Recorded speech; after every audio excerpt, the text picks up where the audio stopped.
Good morning. All right. Use the big stick. Use the big stick. All right. I'm not late. You guys are all 30 seconds early. Hope everybody's okay. We're here today for the regular open meeting of the United Woods Mutual Board of Directors, a California nonprofit mutual benefit corporation. Today's Tuesday, June 9th. It is 9:32 on the clock. We're in the boardroom on El Toro Road. And we will now call this meeting to order. All right, we definitely have a quorum. Thank you, everybody, as always. And thank you in the audience for coming in. Right now, let's have a Pledge of Allegiance. And Kathy, would you please? Thank you. Are we ready? I pledge allegiance to the flag of the United States of America and to the republic for which it stands, one nation, under God, indivisible, with liberty and justice for all. All right. Okay. Any media here? They're probably online. So hi out there, the media, if you're there. Can I get approval of the agenda for today, please? A motion? I move the agenda. Okay. Second? It's a tie. Director Liberatore. Thank you, Mr. President. I'd like to amend the proposed agenda. Under new business, I'd like the board to authorize to consult with a qualified acoustical engineer at approximately $150 to $300 per hour to review the document. Number 9, to determine Standard 9 is feasible, and if not, ask for advice about how to determine what AIIC rating is realistically achievable. And this hourly rate it reflects the rates of acoustical consultants in the Los Angeles, Orange County area. Thank you. Okay, under this consideration, Tony, and I don't have that much of a problem with it, but I know that I think what we're going to end up doing is kicking this back to committee.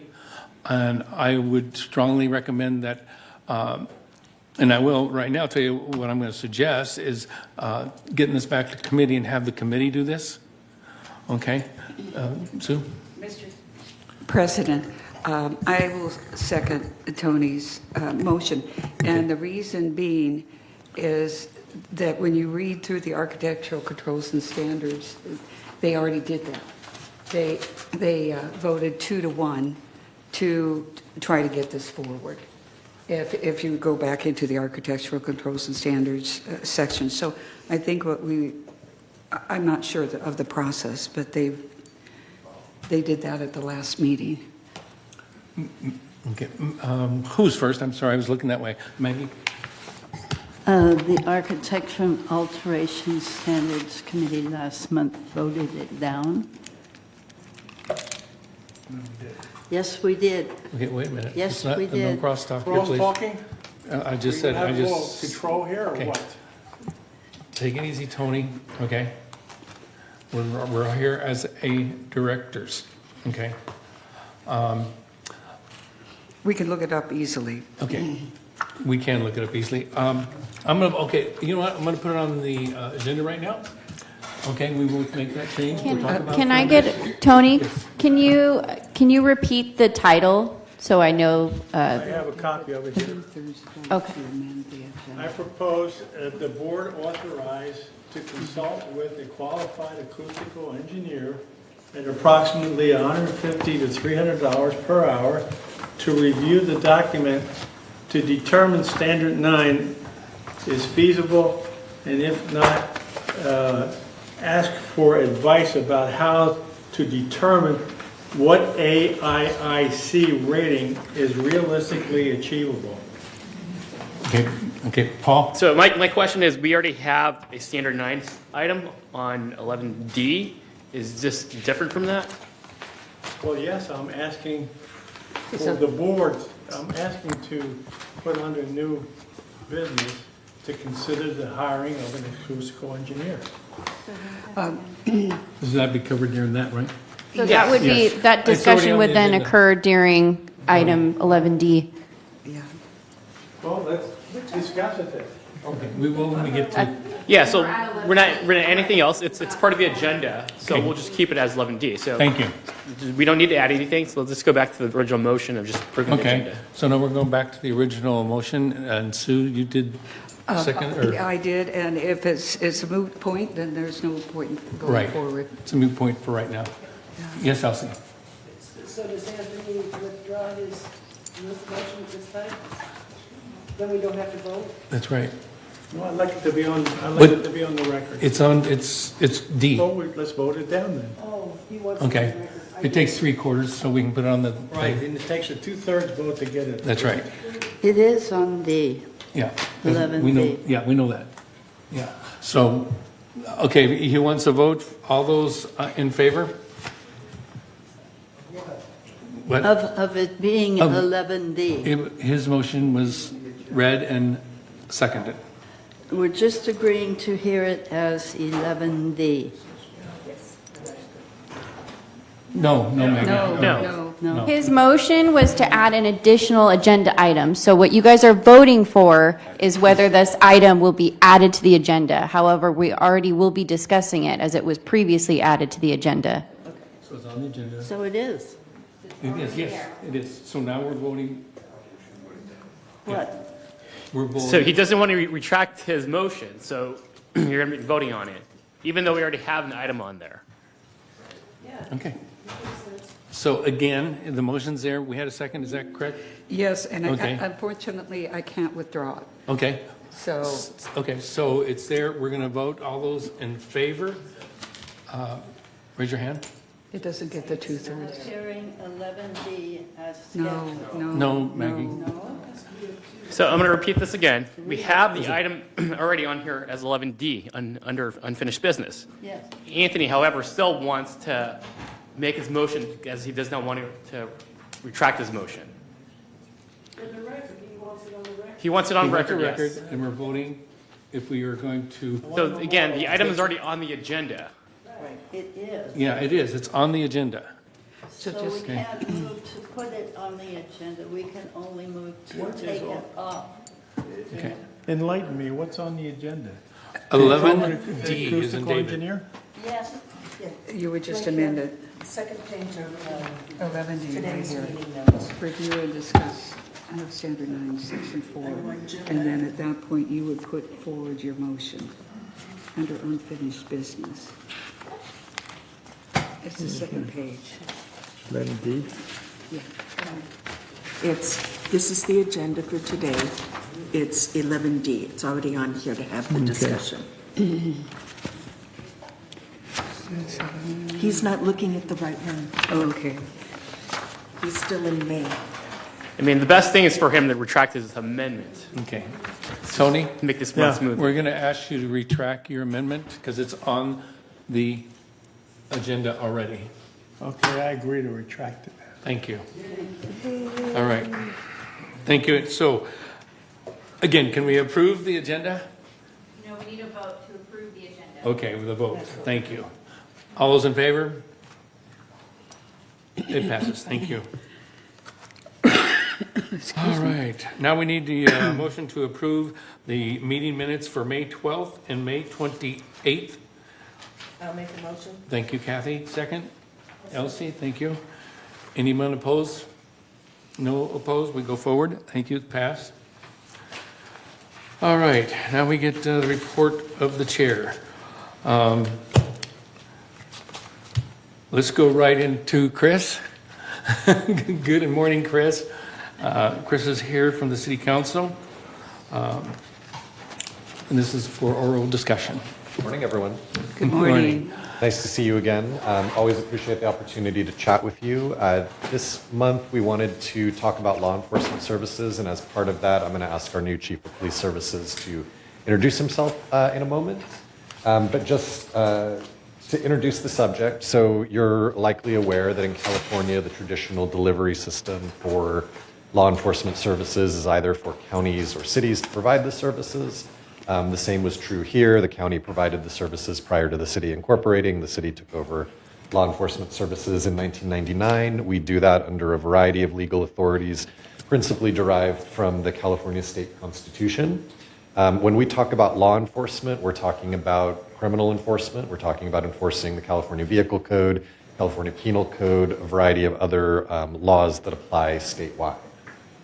Differentiated from private security in that law enforcement services are provided by peace officers who have authorities ranging from arrest and detention to search and seizure, and again, a different purview with that state criminal enforcement piece.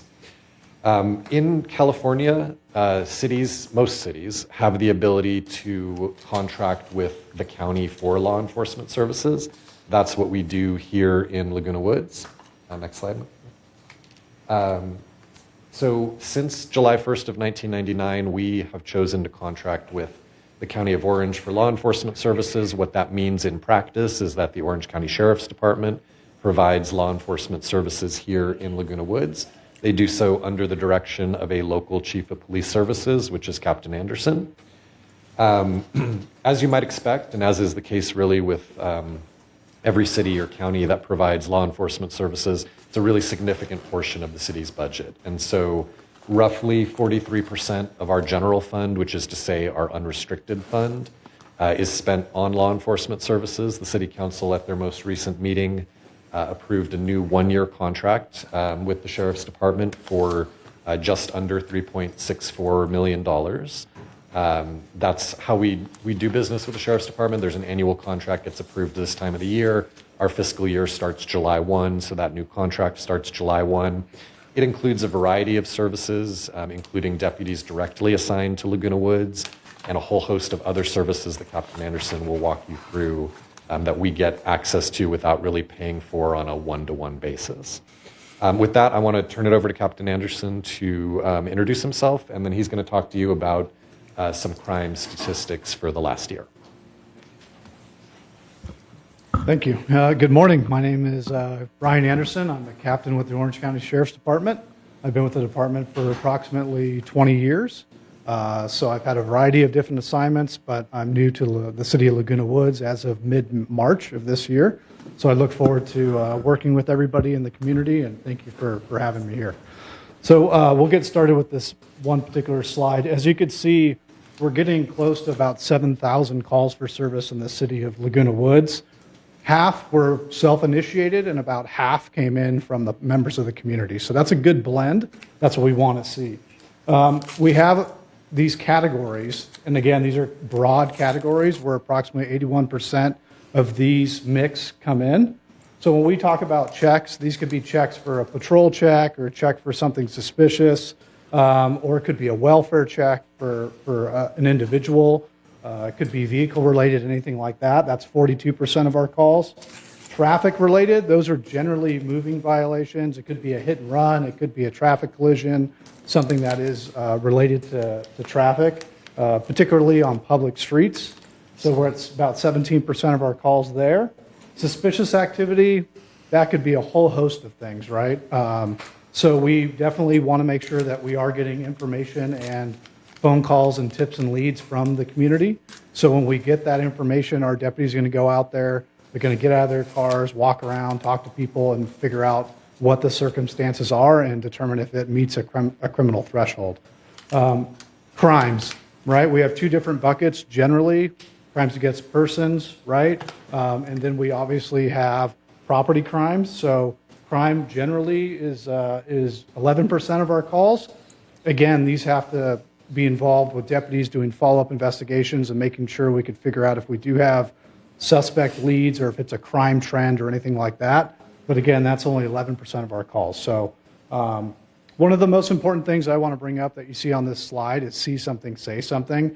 That's a nationwide campaign, but that's where we really rely on the community members to make sure that they're calling our numbers. Next slide, please. We have a non-emergency number here that ends in 6011 that we encourage everybody to call in case they do see something suspicious, or maybe they got a suspicious phone call, or they haven't been able to make contact with a friend, something like that. If it is a true emergency, obviously 911, we're asking that the community, use those resources. And then the general matters is our Aliso Viejo substation, so they can call that number also. But really, what's really successful for us, and you saw it in the first slide, if we get half of our information or half of our calls from community members, that's a good thing, because we have good community engagement that allows us to be more effective at what we do. So I look forward to working with everybody. We look forward to serving this community, and I can answer any questions if you have them. Thank you. Just before we get to questions, I did want to briefly touch on coyotes. Reiterate what I've said before, that the aggressive and overly habituated activity that we've been seeing is unacceptable by any measure. There is no truth, however, to rumors that have been circulating or letters to the editor that have appeared in the paper that the city has abandoned abatement as a means of control.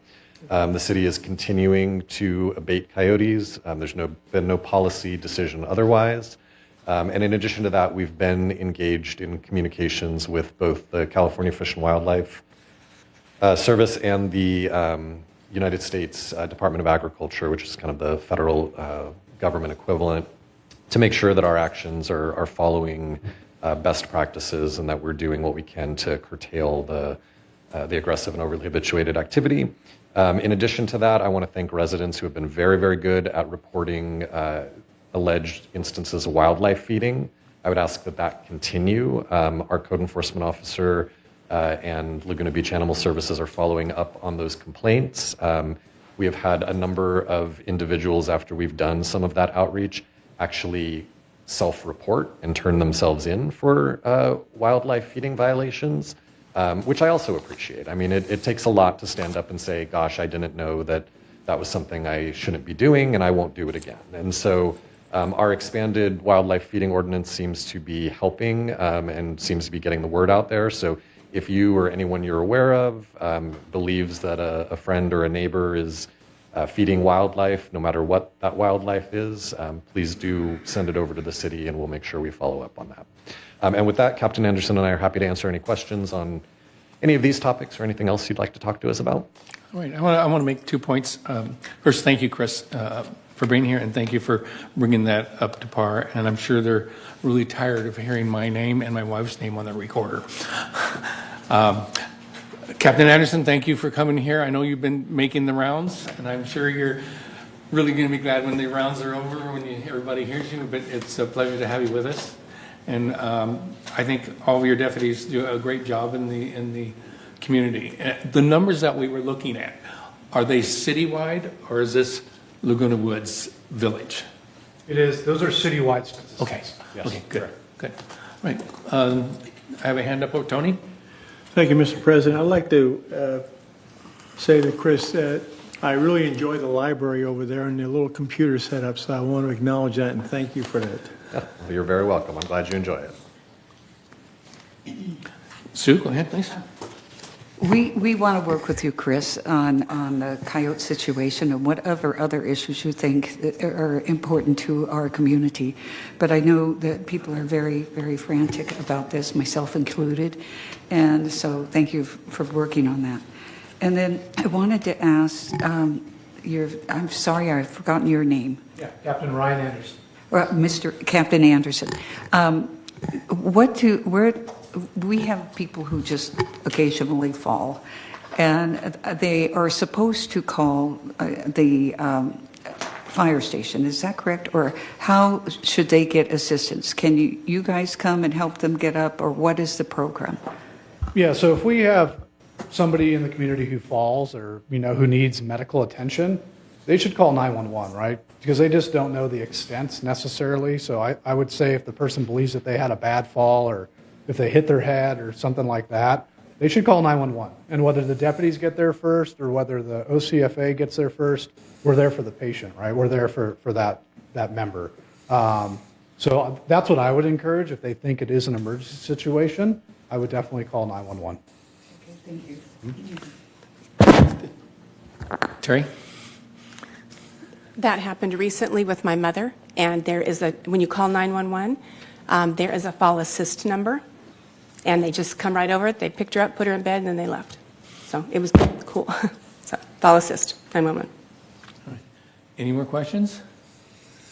Thank you both very much. Really appreciate Thank you, your time. appreciate it. Thank you. All right, we're going to go 6B, report from me. I'm going to keep it short because we do have a long day, both down here and upstairs. I do have a request that was made, and I'm going to put it out there for everybody to listen. Ting is trying to close up the end on United and with the installations. I know there's a couple directors here that are really involved with that. Phyllis is one, and helping us out getting the closure on the uninstalled. There's a few of those. But if you are listening and you do have an installation that has not taken place, I would like to say that if you'd please call area code 714-263-1826 to schedule an installation. It will really help. Like I said, we have directors helping, teams trying to help, but now we would really like your help out there to get this wound up so United is installed as almost complete. We want to get it complete so they can move on and go over to Third and finish that area. So your help would definitely be appreciated. I'm not going to go on right now. I think it's so nice to have a board, and I want to introduce somebody over here, way on the end there. Our newest board member, Terry, was elected last week, and welcome. The learning process is started, and this I want to tell everybody on the board that when we vote for things, whether it be on the board, electronically, or even putting our hands up and down, it is okay to abstain from a vote. If you're not sure yourself, or if you have doubts on the understanding, we're here to make good decisions, and I don't want our decisions based on, well, I think I understand this and it's going to help. Okay, we want to make good, solid decisions. This board is doing really well at that. We have been doing very well. I'm proud to be part of this. You guys are running it. I'm just guiding the lines. So you're appreciated, and let's keep our thing going the way it is. Okay? Yes, Elsie? Thank you for the nice words. Charlie, we like working with you too. Could you give that Ting, because that's really important, that Ting phone number again in case our listening audience didn't hear it? Definitely. I wrote it really big so I can see it. It is area code 714-263-1826. Okay? And they would really like it. Like I said, they want to button up United so they can go on. So if they're actually watching on TV right now, you can see on the screen that they have it up on display as well. Right here. Oh, very good. It's not on it's not on my screen. Good. Thank you, Paul.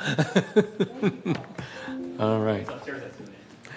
All right. Now, we're going to go with our open forum. I'm not going to cut down the time. I'm going to give everybody their 3 minutes. Okay? And right now it's an open forum to speak. Do we have anybody who wants to speak? Yes, we have multiple speakers here today. First one is Juanita Skillman. All right.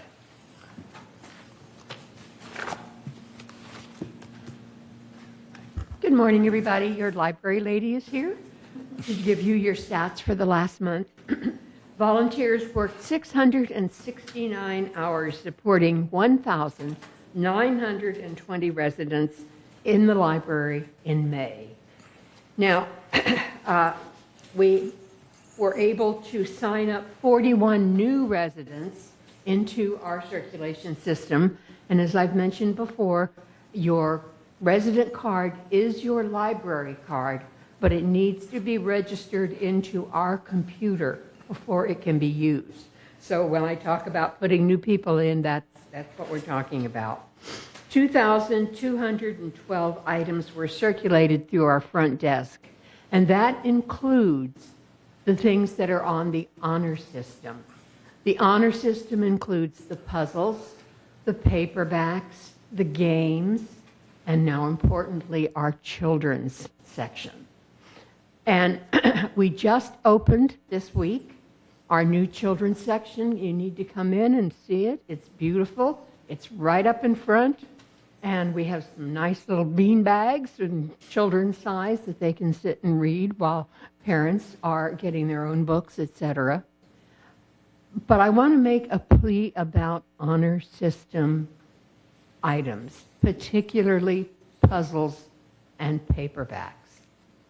When you take them out, you know that you don't sign them out. We count them when they come back in. And that's how we know how they're used. And we write on them the date that they came back in. We use that so that we can tell how well used they are. But we have quite a few people, I'm sorry to say, who, because they don't sign them out in their name, feel, what the heck, and they drop them off at the drop-in lounge or their local laundry room, etc. That's not what the honor system means. It means it's your honor that you took them out, you bring them back where you got them. And it's really important that we get all of our, particularly our new puzzles and new things back to the library and don't have to go pick them up in other places. As I mentioned, our children's section is open, and I hope you'll at least come in and take a peek at it. It's right up front by the new books, and we're very proud of the new selection that we have from pre-kindergarten through teenage. So toddlers through teens, got visitors visiting you, bring them into the library. Thank you. Thank you, Juanita. Did you have a question? I have a quick question, Juanita. Yes. The honor system, does that apply to inside the library and outside the library? That section you have outside? No. Outside the library on the patio is their little free library. Anything that's out there, the puzzles that are out there usually have one or two pieces missing, so we don't check them out with our regular ones. And we have books and paperbacks that have been in our lightly used for sale and not gone. So after a while, just to make room, we put them out there. That library is used 24/7. It's just constant. Put stuff out there and it's gone. Magazines, whatever. So whatever's out on the patio, you don't have to bring back. Thank you. Thank you. Before we go next, silence your phones so we don't have to stop in a minute. Please. Thank you. All right, Paul. Okay, next speaker is Chris Collins.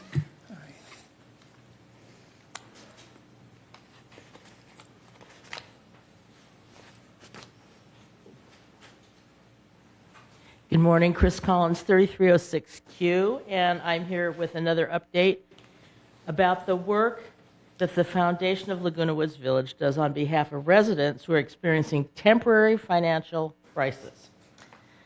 Good neighbors, they make life better every single day.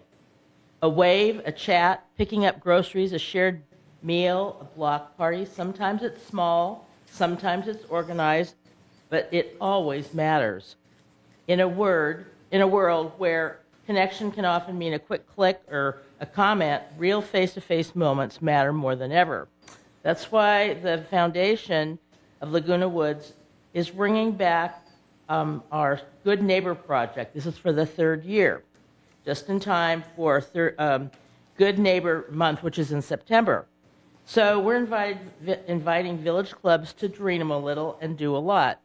So what might this look like? Maybe a get-together to know your neighbors gathering, for a gathering, a cul-de-sac concert, a simple lunch or dinner, potluck hosted by neighbors, a community sing-along, a conversation bench, or a walking buddy group. The goal is simple, just to reach out to residents who may feel less connected and bring them in. Neighbors can be any village resident, not just those who live near you. And yes, we're here to help. Thanks to a special bequest, the Foundation of Laguna Woods expects to award up to $500 each to the village clubs selected to bring these ideas to life. A small investment and a big return makes a stronger village. in friendship, connection, and community spirit. So the details, the activities will happen between September and December of 2026, and any club that's a recreation village club may apply. The deadline for putting the proposal in is June 26th at 5 p.m. So you just fill out a short proposal and apply using a form, and then you submit it online. And then that's written down on the proposal. So any questions? The Foundation of Laguna, the Foundation LWV at Gmail or 949-268-2246. So let's make this year's effort the best yet, because when neighbors show up for each other, the whole village shines. I forgot to show my sign. Anyway, so yes, so we hope that a lot of people participate. Thank you. Thank you, Chris. Next speaker is John Beckett. All right, good morning, John. Good morning, Mr. President. I'm here for the Good Government Club. Yesterday, the United Board voted to amend version 2 of next year's proposed budget. As you new directors might not know, that for the past few years, United has been borrowing from our reserve fund to pay the members' property taxes, and then borrowing from the property taxes to pay back the money we borrowed from the reserve fund. Yesterday, President Prater made a motion to add $10 to the 2027 reserve assessment. The board wisely voted to approve his motion. The Good Government Club has authorized me to read the following proclamation.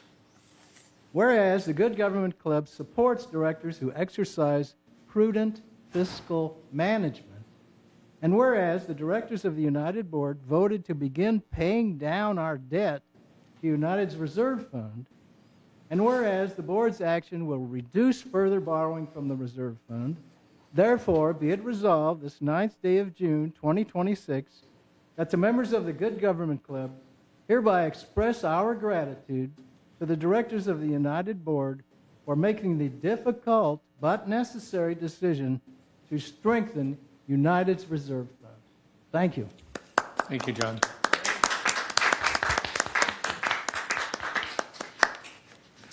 Okay, and next speaker is Elizabeth Barrett.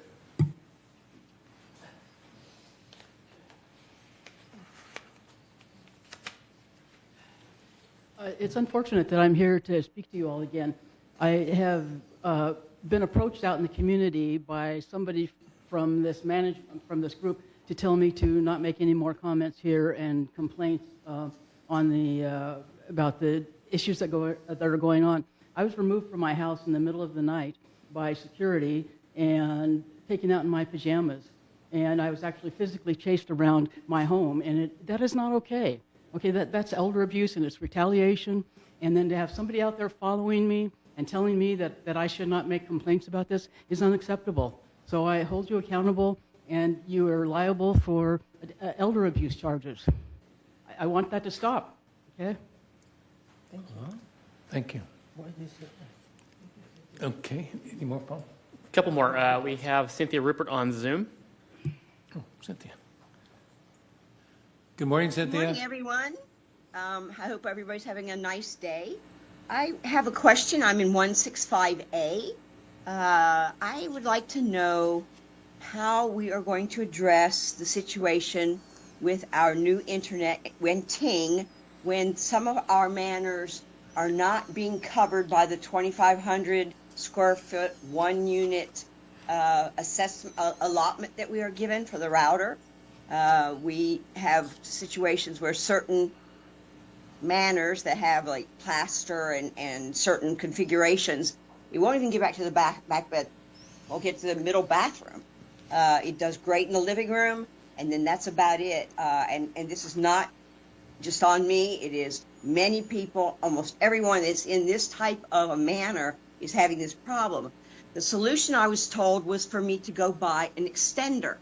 And while that would probably solve the problem, I don't know that.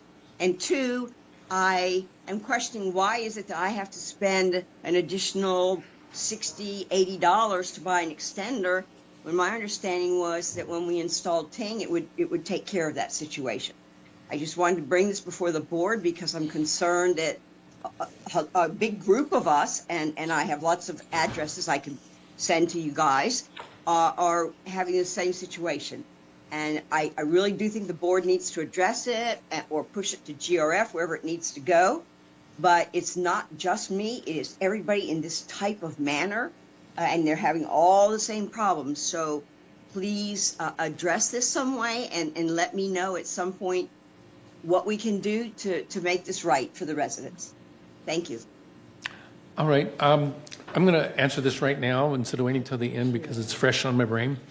To let you know that I was approached, I want to say yesterday or the day before, by a resident who's having this same problem where they're getting the 1,000+ signals in the front and in the back of the room.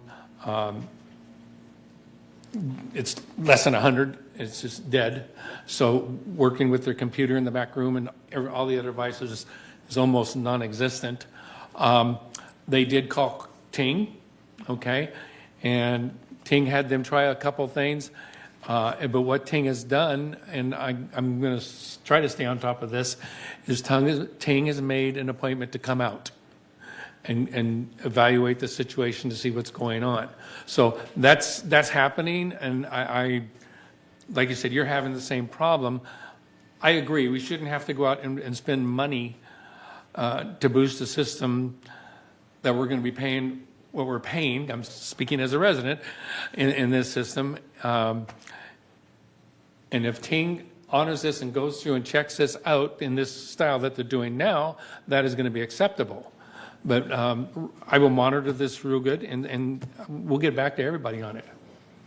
And can I bring up I one think more thing? Siobhan And has. again, this is a GRF matter, so we'll refer it to GRF Okay. and staff as well. It is a GR That's problem, just- yes. but I'm still going to be on top of this No, I too. understand. We don't. Yeah. And I have one more thing I wanted to say about this situation. And again, I know this is kind of hindsight, but I'm hearing from so many different communities around us and cities around us that quite honestly are having this done for them and they're not paying for it. And I'm speaking as a resident here, please know that. Many of the towns around us and the cities around us, there's a company going around installing it for those cities without any charge for the installation of fiber, and they are getting the contract for the residents, and that's their payback. I'm just questioning did we look into that? Had we looked into it? I'm throwing that out there. Okay, Thank and you. one other note, GRF just happens to have a meeting tomorrow morning at 9 a.m. in this building. So I'm sure that I was just hoping, the United Board could kind of push this and keep on it and make sure something really gets done by. Okay. Thank you. Thank you. All right. So we have one more. It's going to be an email. So give me 1 second. Let's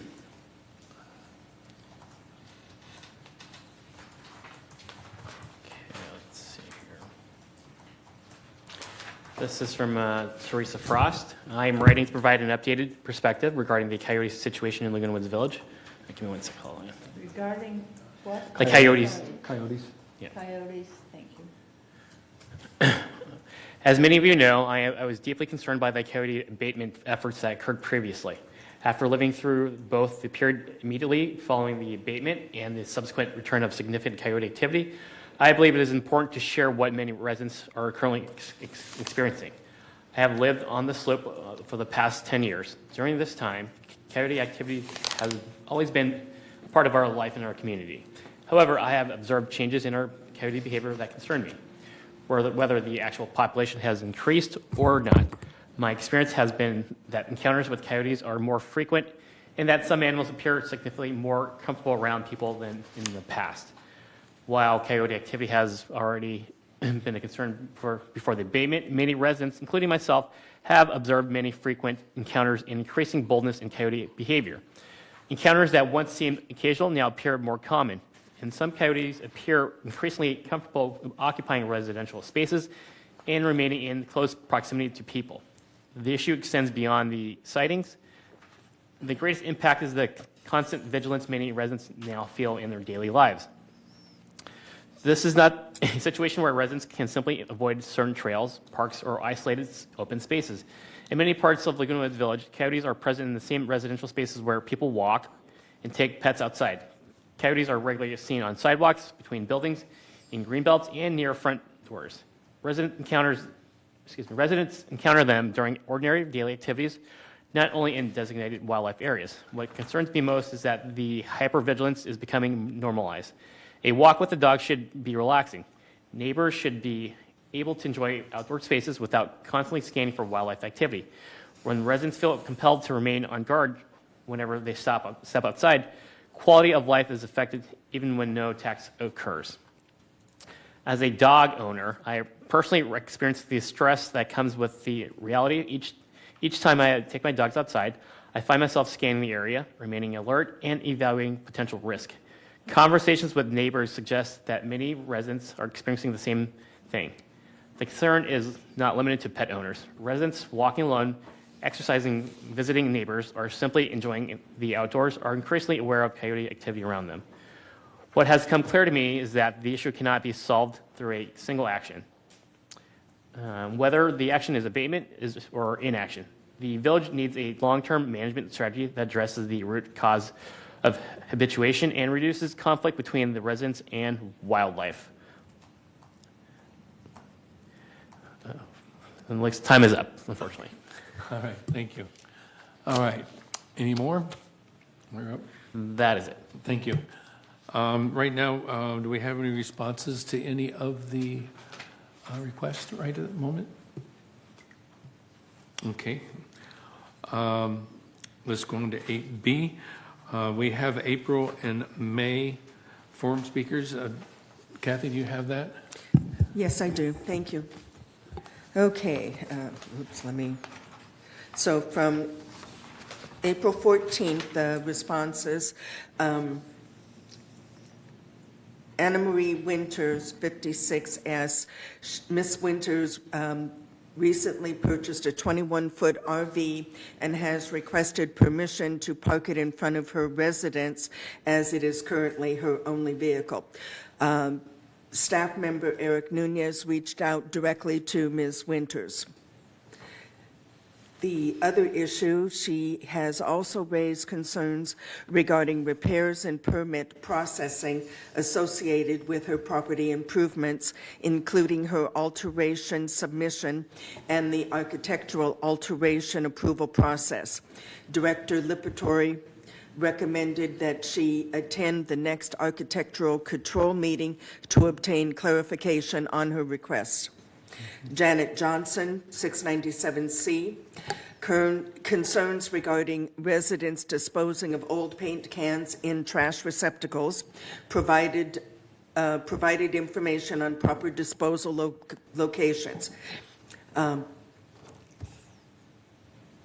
Siobhan, sorry, I was going to call you Ms. Foster, and it says Siobhan, confirmed that the county paint disposal site closure has been extended for 1 year and remains available for residents. A suggested drop-off option is Dunn Edwards Paint Store. The closest one's in Irvine. For May the 12th, 2026, William Mueller, 335C.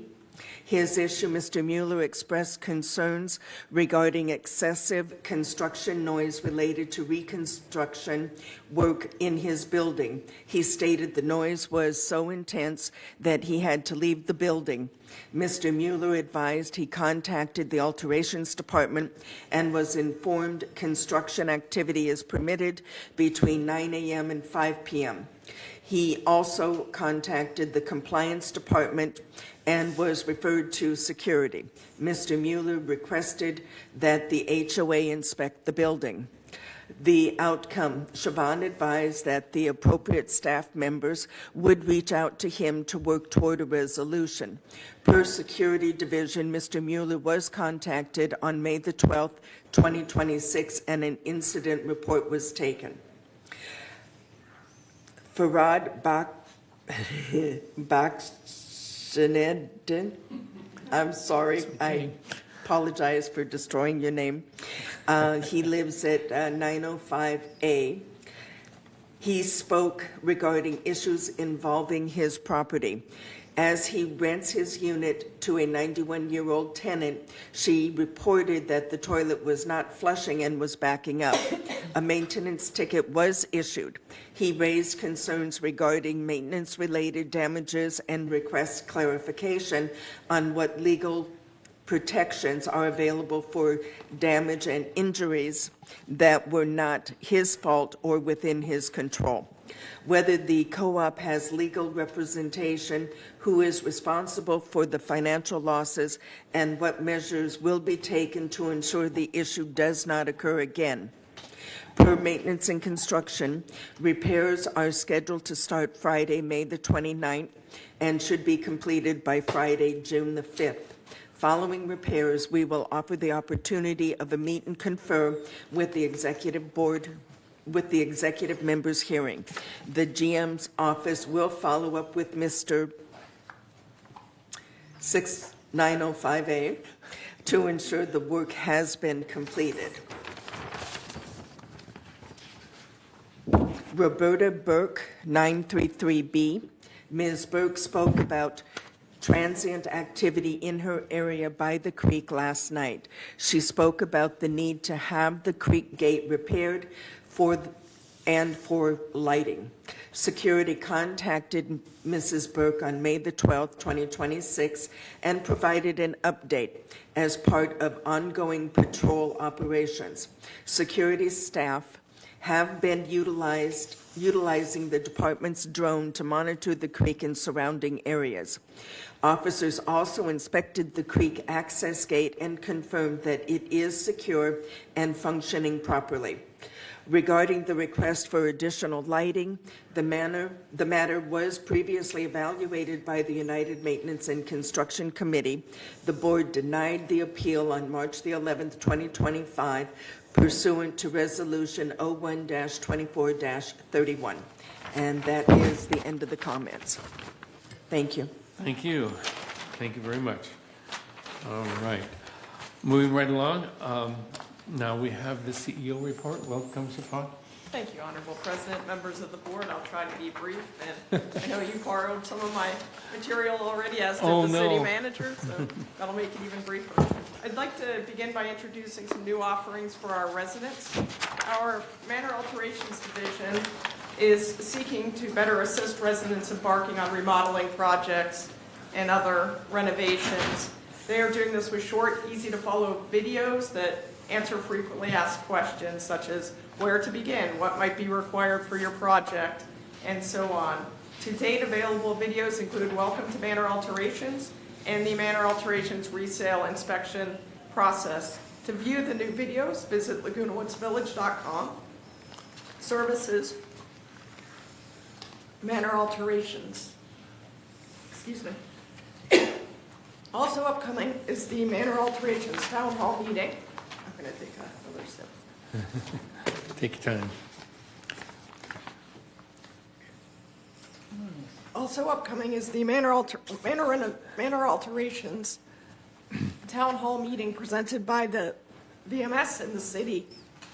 Here you can learn about updates to permit processing, flooring, accessibility, and more.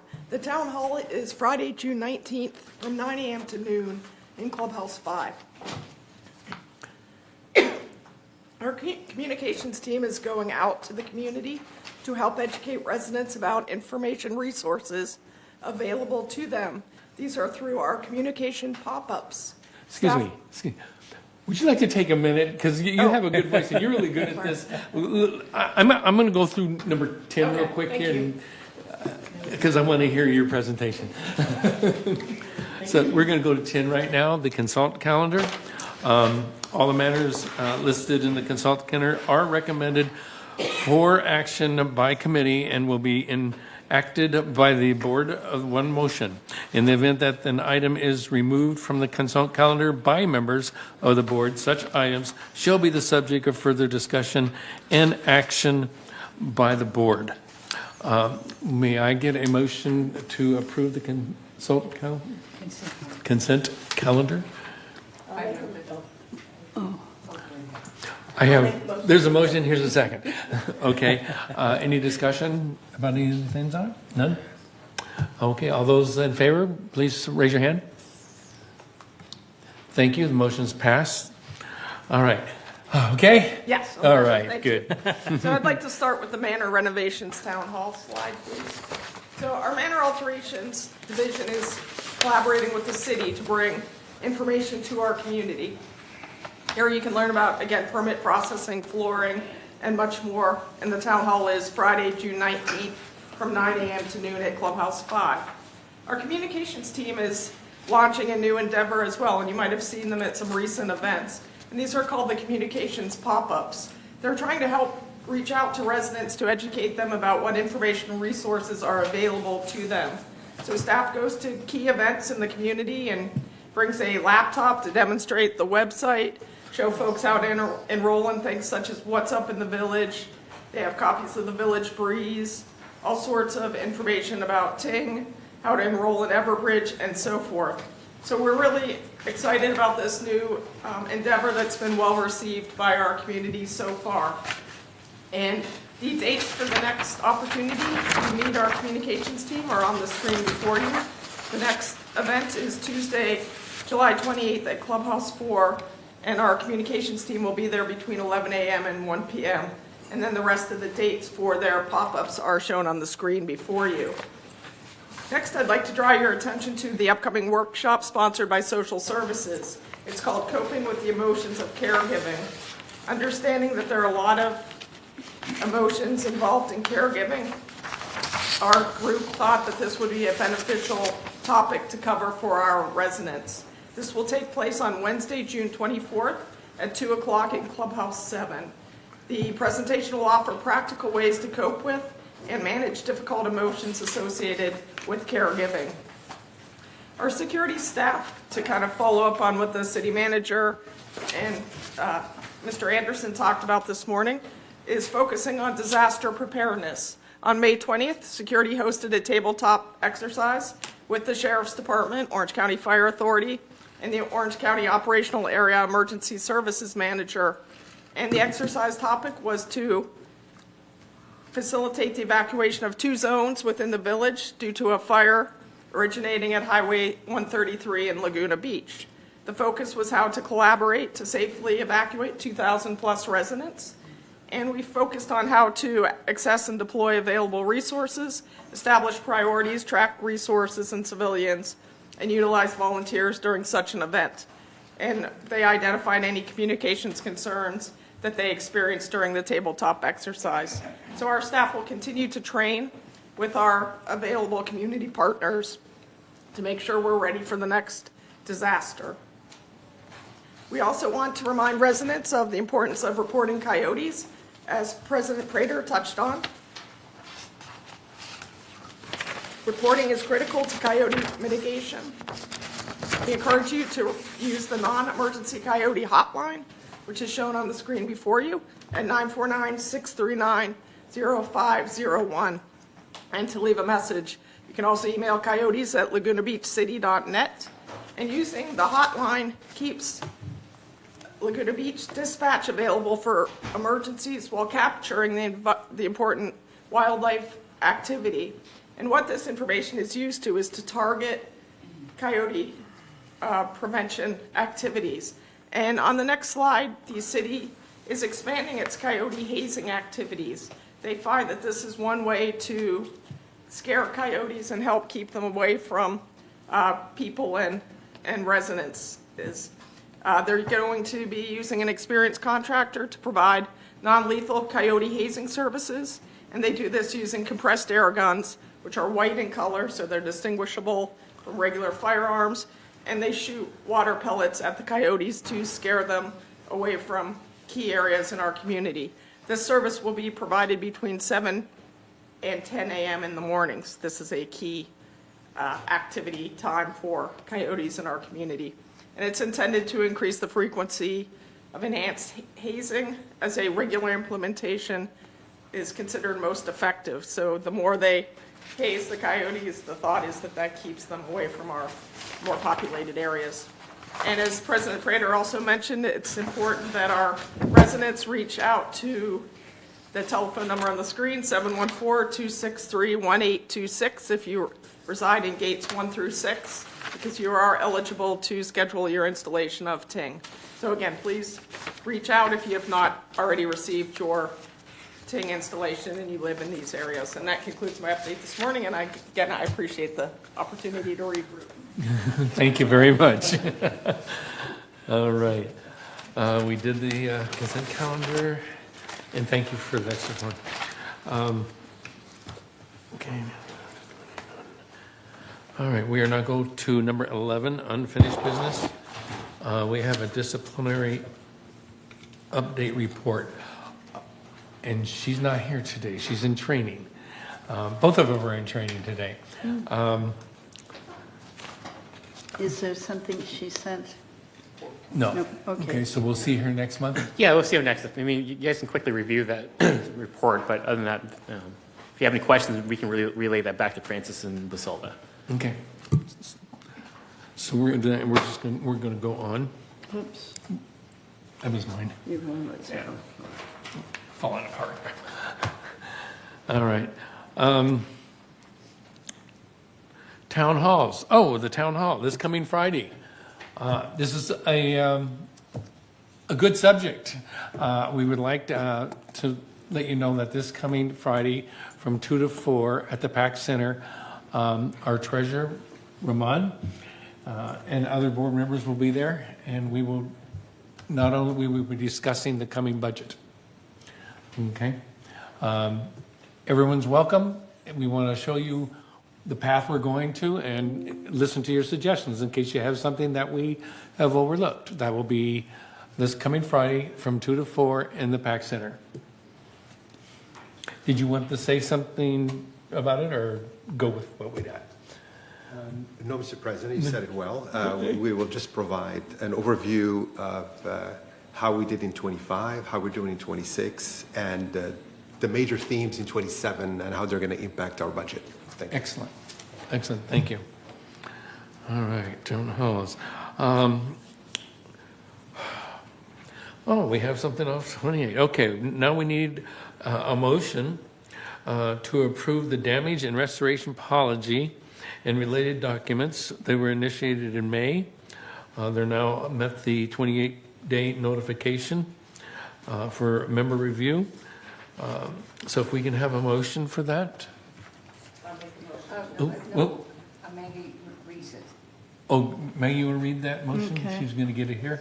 Thank you. We'll do that. Then we'll get the motion, and then we'll have discussion. All right.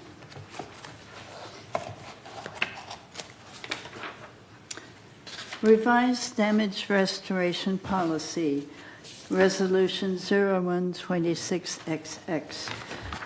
Whereas United Mutual is a common interest development governing by its occupancy agreement and applicable provisions of the California Civil Code, Davis-Sterling Common Interest Development Act, and whereas Article 11 of the occupancy agreement assigns maintenance, repair, and replacement responsibilities between the mutual and members, and whereas the current damage restoration policy was intended to define mutual responsibilities for common area maintenance and member responsibility for alterations, and whereas the policy no longer adequately provides a clear or comprehensive delineation of responsibilities between the mutual and the member, whereas such lack of clarity has resulted in, among other issues, denial of coverage by homeowners' insurance carriers and adverse outcomes in small claims proceedings, and whereas the Board of Directors finds it necessary to clarify and reaffirm the allocation of responsibility in a manner that is consistent, uniform, and enforceable. And whereas the Board of Directors has determined that an updated and comprehensive damage restoration policy is needed to reduce legal and financial risk and fully establish that members are responsible for the repair and/or replacement of upgrades, redecoration, and improvements within their units, and further provides that members are responsible for damage caused to mutual controlled property by such changes. Now therefore be it resolved on June 9th, 2026, that the Board of Directors of this corporation hereby adopts the attached revised damage restoration policy and resolution to establish a clear and consistent policy governing responsibility for maintenance, repair, replacement, and damage restoration within mutual properties, and resolve further that Resolution 010675, adopted August 8, 2006, is hereby superseded and canceled, and resolve further that the officers and agents of this corporation are hereby authorized on behalf of the corporation to carry out the purpose of this resolution. I move this resolution. Do we have a second? I second By it. Phyllis. Oh, and then now we can have discussion. I see, Mr. President, under financial analysis, it says none. I would like to know, does none mean that the impact of this change is immaterial, i.e. will not reduce our non-chargeable costs, or will it? And if so, does none just mean that staff did not perform the analysis? Lori's here to address page? that question. Oh, there she is, right there. Good morning, President Prater and Good morning. esteemed members of the board. The reason that says none is there was this policy already exists, and the language in the proposed resolution is just to provide clarification. We do hope that it will minimize any losses in court, but that's an unknown dollar amount. So there isn't a real financial analysis that can be made. This is just to clarify the language so members and staff and board members know exactly who's responsible for what. So you're saying the amended procedures were used in 2025, for example, and are used today?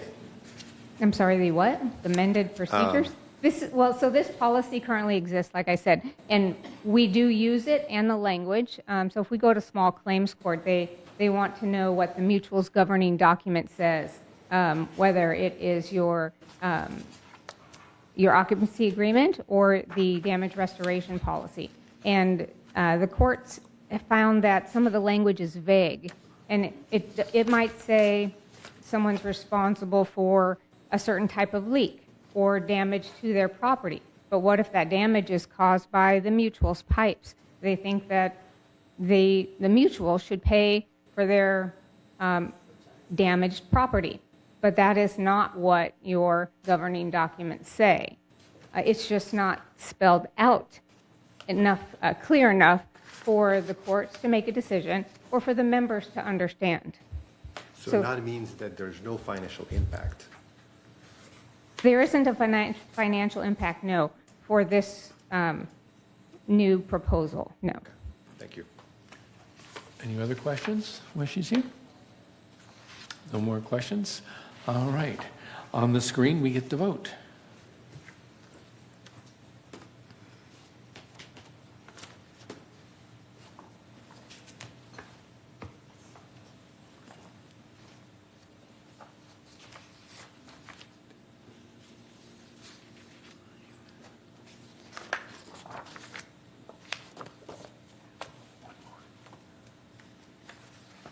We have one more.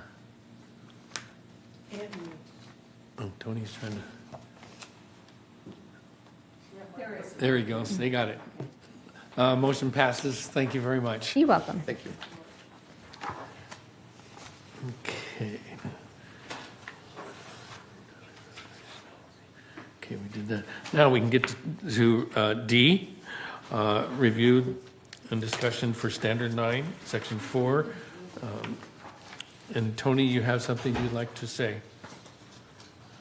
Yes, thank you, Mr. President. I just, to try to get away from the vitriol that existed around this, I just like to have the board to authorize to consult with a qualified acoustical engineer at approximately $150 to $300 per hour to review, document, to determine if Standard 9 is feasible, and if it is not, ask for advice about how to determine what AIIC rating is realistically achievable. Thank you, sir. Mr. Yes, sir. President, if you will go to item 13B, which is the minutes of the Architectural and Standards Committee meeting. It says, under D, United Board approval for flooring sound performance testing. A motion was made that the United Board approve the engagement of an accredited acoustical engineer to conduct field testing on various flooring and underlayment combinations within the United building.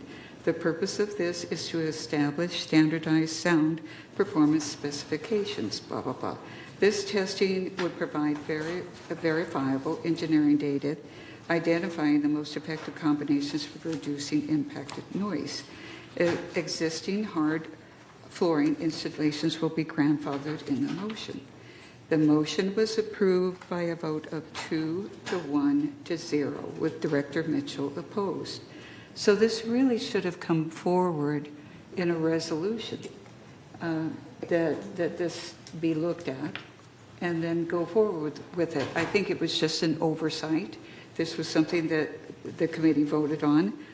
They approved it. I think Tony is probably looking for no more than 2-3 hours of this person's time. You tell us, Tony, this is your motion. But to put, a dollar limit around it.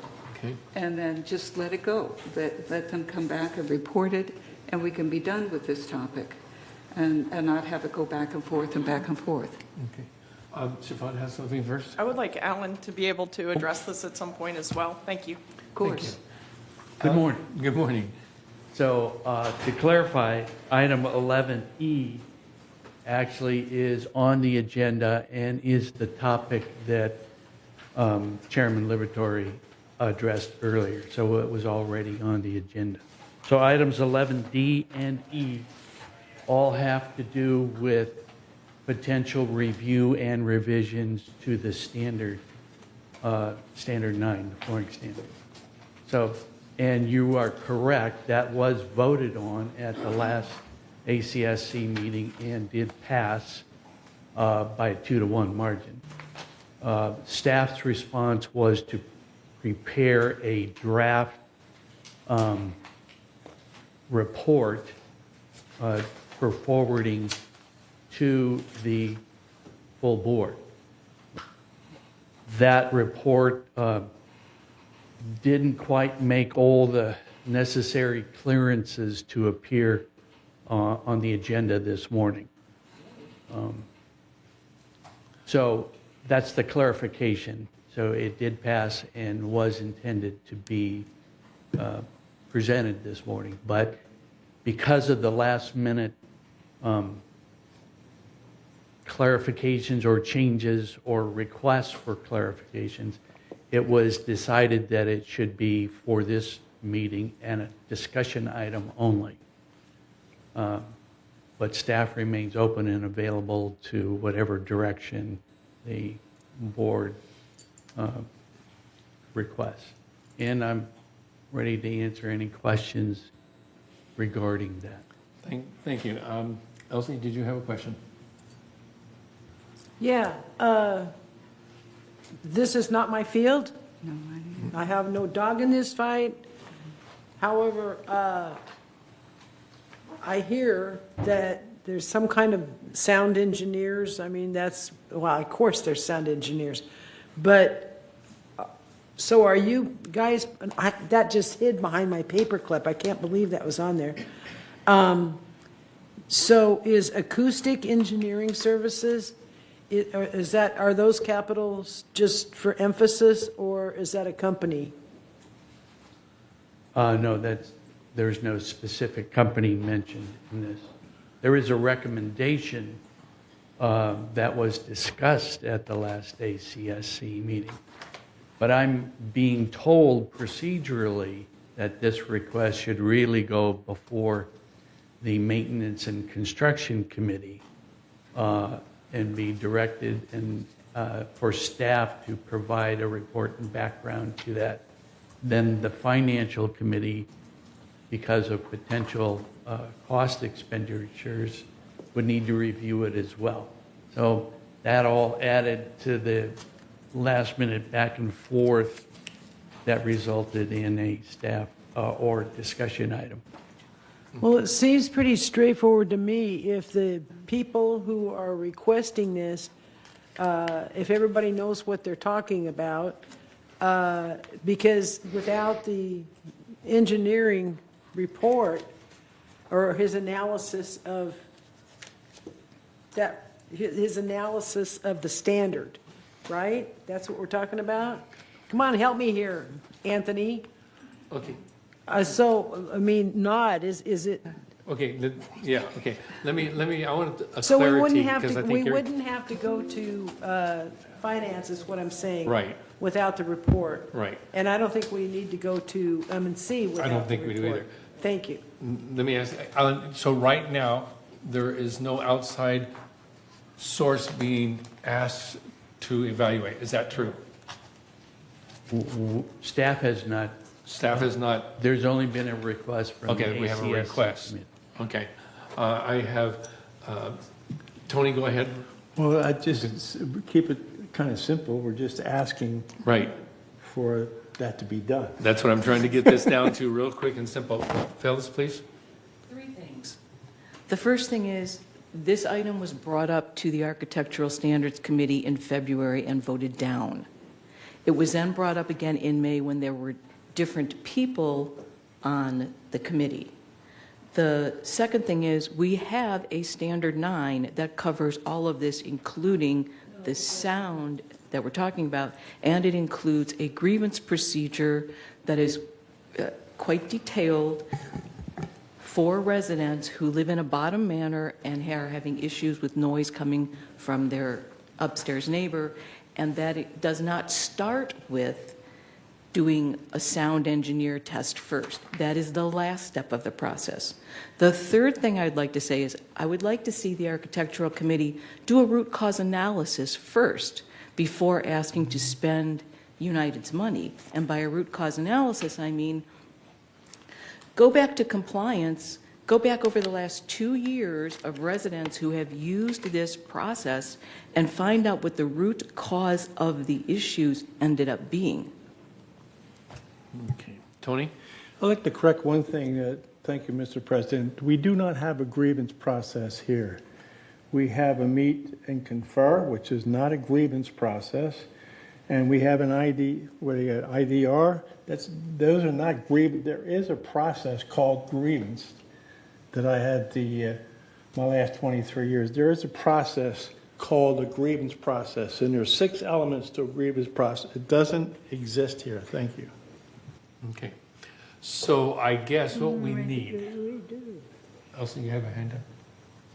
This doesn't seem real complicated. This has been going on. I personally am really sick of hearing about Standard 9.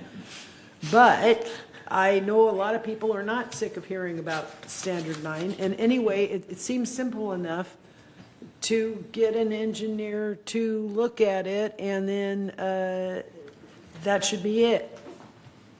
Okay. So I guess what we need to do, and Alan, do you want to say something? If I may. Please. Because it has been going on. Too long. This standard became active over a year ago. So one, the standard is an improvement over the prior standard. It clarifies the process. It requires a new underlayment feature. It requires registration with the office. So overall, this standard is effective and working and meets the requirements based on state guidelines, based on 2 acoustic engineer reports that have previously been done in this community. So is the new standard doable? Yes, it is doable. But based on that, I am, as a representative of Manor Alterations, completely comfortable and stand behind the current standard. Because we have two prior acoustic reports, staff feels that to add another acoustic test is not required. However, saying that, there have been concerns that continually are raised that the current standard cannot be met. And that is primarily because we don't have any current acoustic testings for the floor-to-ceiling assemblies, which are vital to a test. Those testings that we have and were the basis of this current standard were done over 20 years ago. So I am not opposed if the board or the ACS committee directs that we have a new testing done if you want to evaluate current standards or current conditions.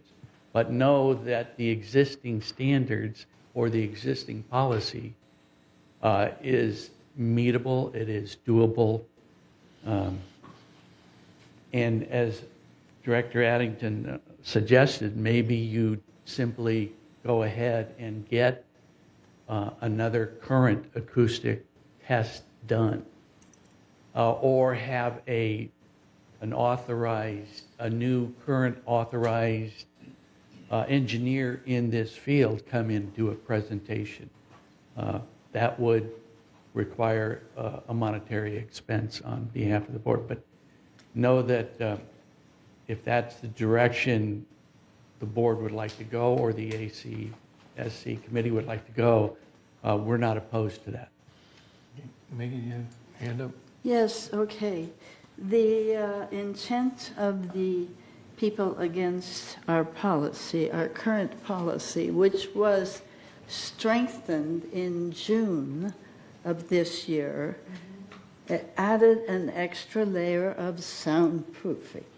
So, but the intent of the people who are against the new policy and the old policy and any flooring and not carpeting above means that a whole bunch of people upon resale would be required to remove their hardwood flooring and put in carpeting. That is the aim of the people. And that is not what United has. United has soundproofing testing and rules. Thank you. I find that offensive. We have said this over and over again, and it's been in every motion that has gone forward, that floors would be grandfathered and that we would go forward with whatever policy is put forward. So to say that they're just trying to make it go back to people will have to expend funds to put carpet in, that is not true. That has never been in that proposal. And so, and it's not in the proposal he just read. So what they are trying to do is to ask for a small amount of money to have somebody come in and see if this policy is meetable, is doable.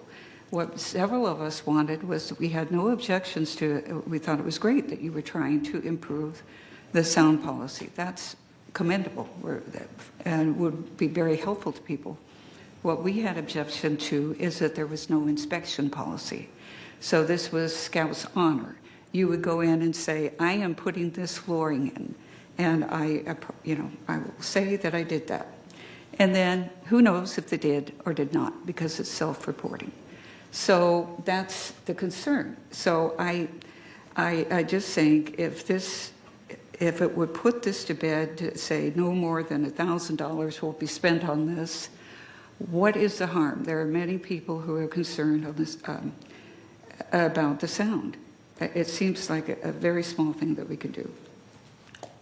Phyllis?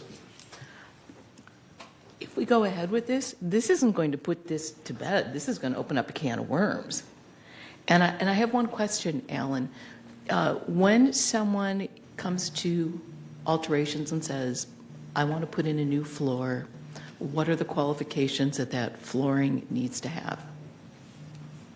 So to add context to that, previous to this current standard, there were no requirements of registration, no requirements of notification, no mutual consents. There was simply nothing. So we had no way to track what was being put in or not put in. The current standard actually upgrades that to require a registration of what a member is putting in. That registration form then includes detailed specifications of the underlayment and detailed specifications of the finished floor. That does go on record if and when there is an incident, or if or when it is ever challenged, then we go back to the record of what was put in. And the member that put that flooring in, either if tested, needs to meet the new requirements or not. That's an upgrade from having no accountability to now limited accountability. Further, to answer that issue, is originally this was passed with a mutual consent. A mutual consent would have required a plan check process and a final inspection.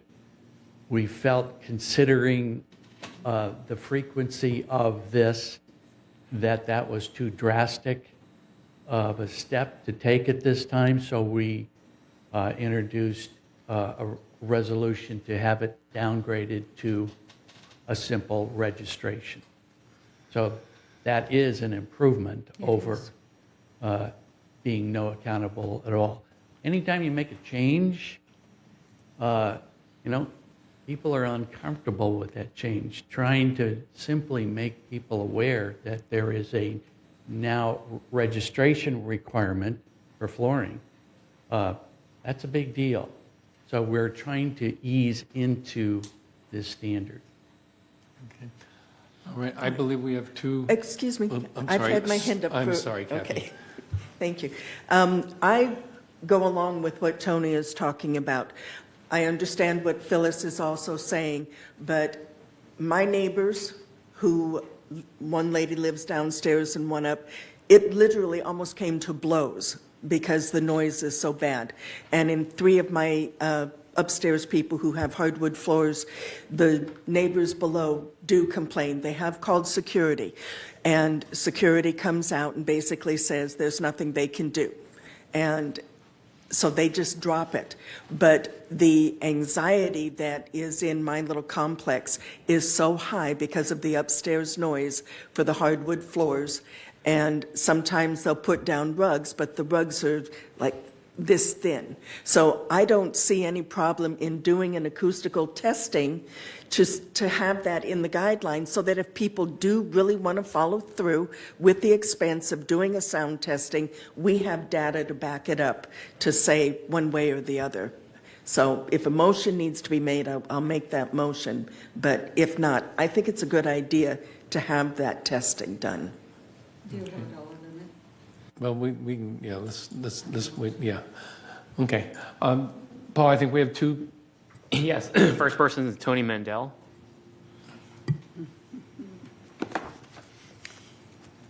She has no one above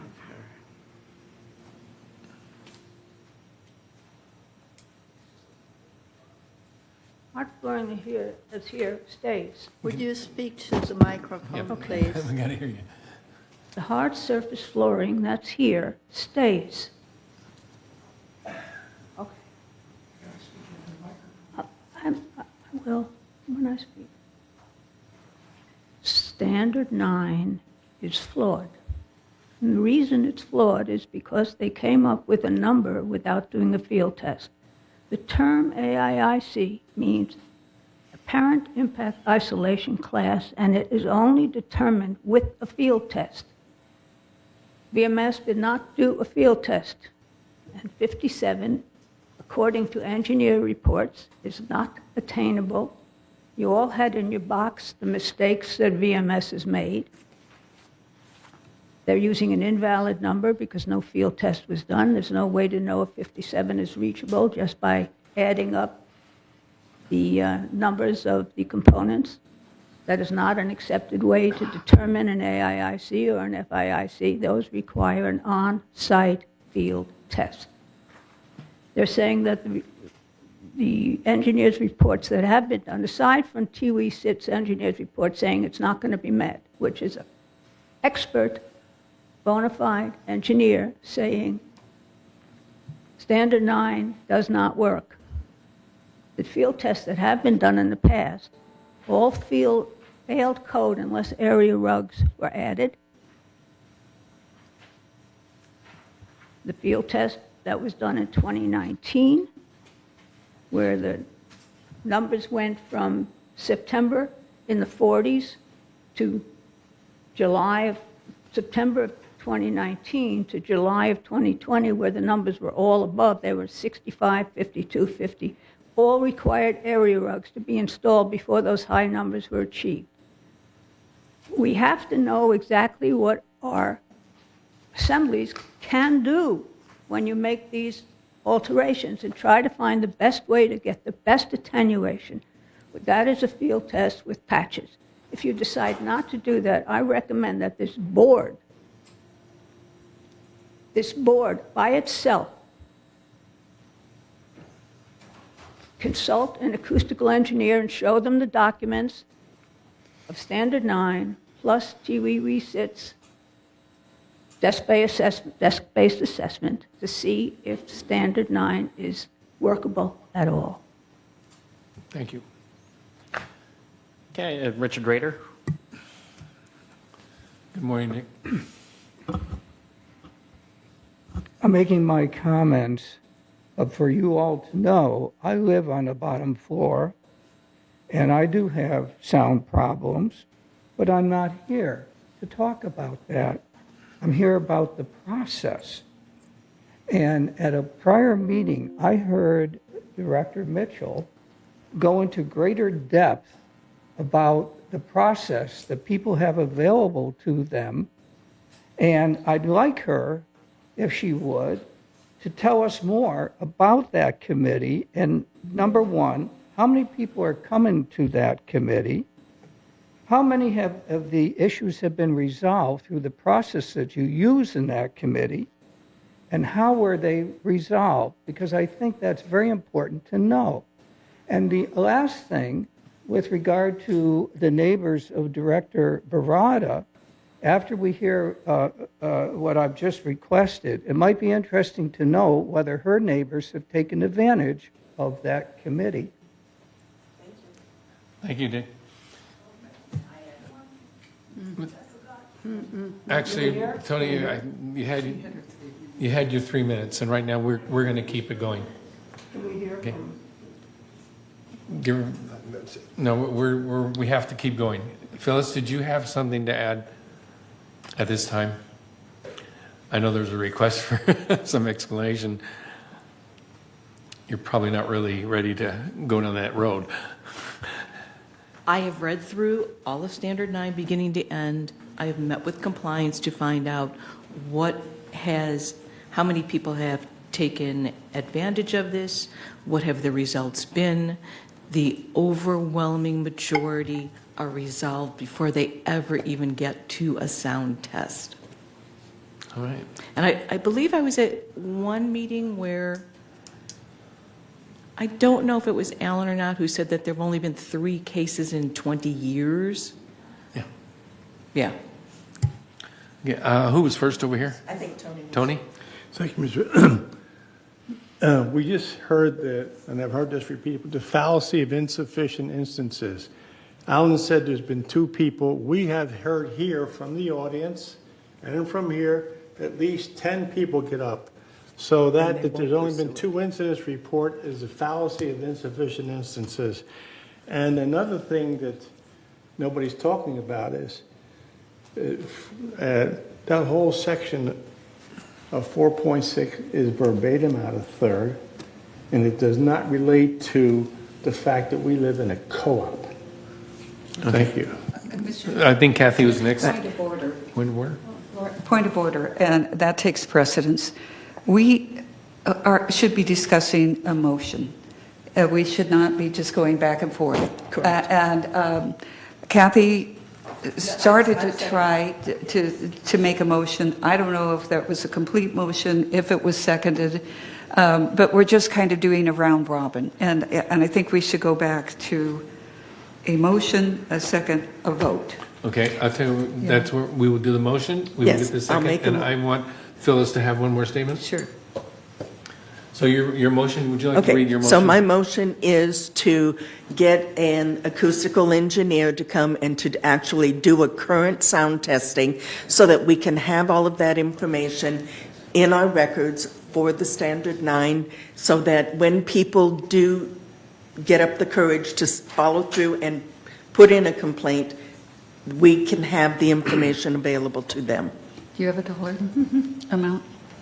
Do you have a dollar amount? So quick, sorry, I apologize. Quick clarification. So on the agenda, the next item is authorize staff to prepare the scope of work for acoustic engineering services to assess sound transmission between floors. So the very next item is.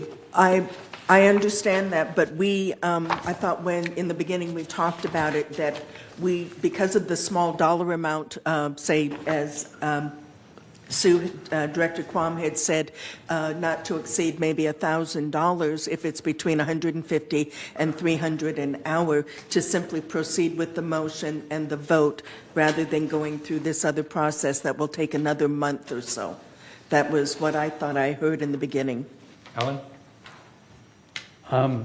Staff is okay with combining the 2 D and E. I think that's what we're doing anyway. Okay. So if you make the motion and it goes one way or another, we can disregard E, considering it being included in D already. Okay, thank you. Elsie? Thank you, Chairman. Kathy, that was a really great motion, except I believe, and Anthony, you'll have to confirm this, that the request was for a sound engineer to look at the written Standard 9 to see if it was even feasible. To Anthony, is that not right? I just don't want us to vote for the wrong thing. I'm confused. Well, It's how okay, about we're Tony? going to straighten it out. Because she made a motion, right, but I had made a motion before that, right, so I'm confused. Okay, I tell you, where are we on the motions right now? Can we get, So the initial motion was Anthony's proposal. okay, That wasn't voted on yet. Then Director Bravati made another motion. But then, again, we were trying to combine both D and E to one motion. Right. So that's where the confusion is. So there's multiple motions on the floor right now. we need to get a declarative on this motion. So do we want to just do one motion, and retract both motions, just do one motion and Clarify get staff that, to, yes. get a scope Yes. of work on the acoustic engineering services to assess the sound transmission between floors? She needs to withdraw her motion. Okay, you need to withdraw your motion, Kathy? We're going to get this down to one. You want me to do what? I have this. Withdraw. I know, but this is. Withdraw mine? Aw, okay. Thank you, Kathy. Wait a minute. Phyllis, do you have a comment? I wanted to clarify. I met with compliance. Several people do go to compliance every month and use the Standard 9 grievance policy, and it does say in Standard 9, grievance policy. They very rarely get to the point of doing a sound check, and I believe if I remember right, that there have been 3 instances in 20 years where the issue has been the flooring. Okay. Let's go ahead. Let's get this going. Real quick, my neighbors won't follow through because they don't want to incur any expense and they don't want any more anger between our neighbors. So they're dropping it. It's not resolved. I mean, you're saying it's resolved. A lot of them are not resolved. They just give up. Go ahead real quick. So if residents do not want to use the policies and procedures that we have, how will what we're talking about here change that? Okay, all right. So we have an motion on here. We have a motion. Is that correct, Paul? Line, please. We had an initial motion with Nancy's proposal from the beginning, and I think Sue seconded it. Is that correct? Yes. All right. And then, let me see it. I only have one eye, that's what makes it so bold. Okay. Okay, his motion was, I propose to amend the agenda to include in new business the following. The board authorized to consult with a qualified acoustical engineer at approximately $150 to $300 per hour to review the document to determine if Standard 9 is feasible, and if not, ask for advice about how to determine what AIIC rating is realistically achievable. So that's been moved. I would offer an amendment that we add that the staff prepare the scope of work for acoustical engineering services to assess sound transmission between floors. So we merge this all into one, and then they could get a dollar amount to us, because this is not, we don't want this open-ended. Great. Does that work? Well, can we put there not to exceed an amount? Well, I think he has to do the Let's hear scope it of from work. Alan. Alan? At this point, I'm looking for clarification. Staff is more than willing to do whatever the board decides, but I've heard 3 different specific issues. So I would ask you to clarify which issues that you want staff to research, or all 3, and then specifically record those 3 requirements so we know what to do going forward. Okay. Well, I thought, since his motion was to get this, and you want to prepare a scope of work for this person, this individual or company, that those would merge together. Is that problematic for you? Sue, the confusion is, what is the heart of the matter? Is it to have someone review the standard to see if it's achievable, or is there something else that is desired? I think it's just to see if they're achievable. Is that correct? Exactly. Just Get to a see if they're professional achievable. opinion. Okay. Well, that makes it clear. It does. We just want to get an evaluation. So then that's what was originally listed then in Director Liberatore's motion. So Okay. we don't need to amend it any further if we just leave it as is. Okay? Okay. We don't need a second. It's already been seconded. Can we hear from Alan and make sure? Yes, please. Okay, so what I'm hearing is you want staff to prepare a report that addresses the issue of, is Standard 9 achievable? No. Is that No. We need a scope of work. to prepare a scope of work? And an outside engineer can determine if Standard 9 is feasible. So the motion reads to consult with a qualified acoustical engineer at approximately $150 to $300 per hour to review and determine if Standard 9 is feasible, and if not, advise how to determine what AIIC rating is realistically achievable. Okay. So do you want staff to Yeah, and search, hiring, not and to exceed, amendment to that would be not to exceed a dollar amount of $1,000. That's fine. I'll second that.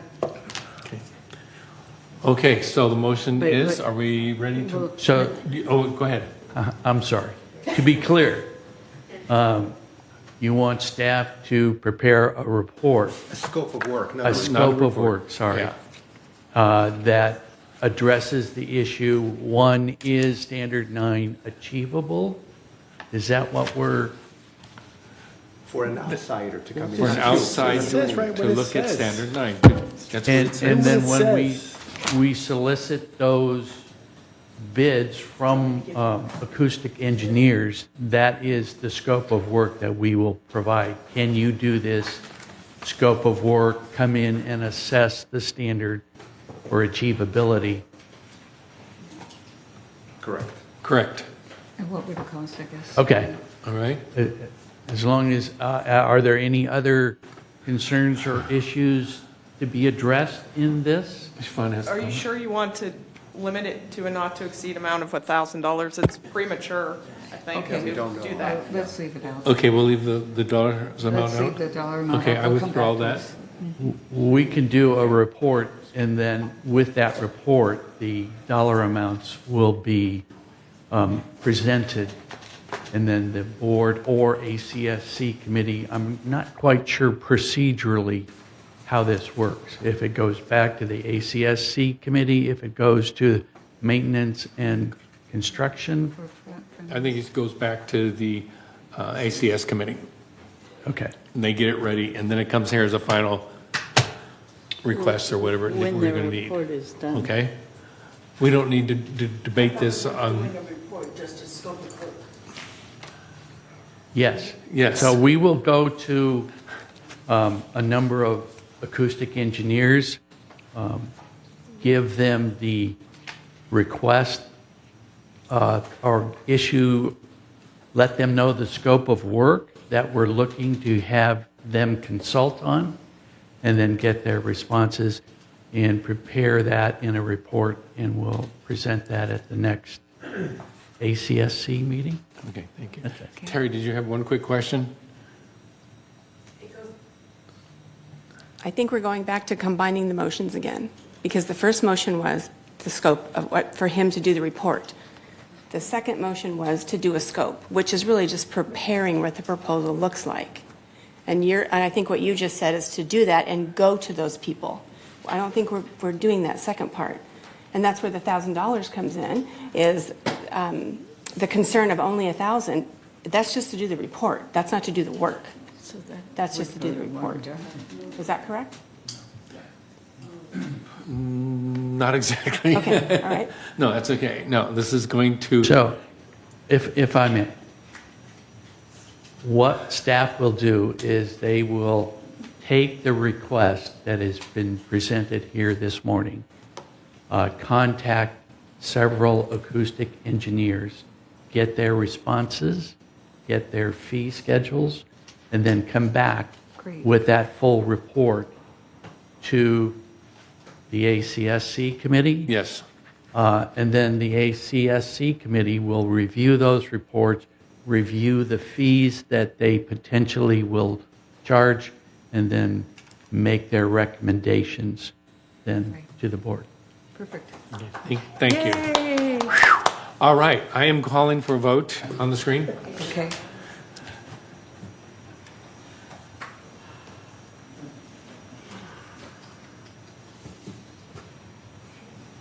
Did mine go on? Yeah, you're there, Anthony. We're missing. Two. There we go. We got it. Thank you. Motion passes. Okay.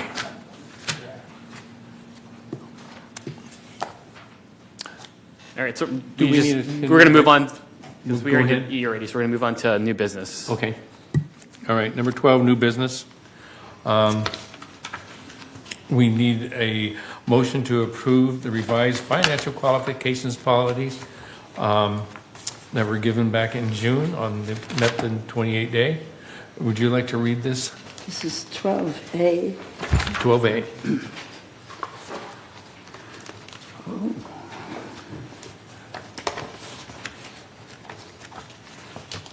I can't find the pink page.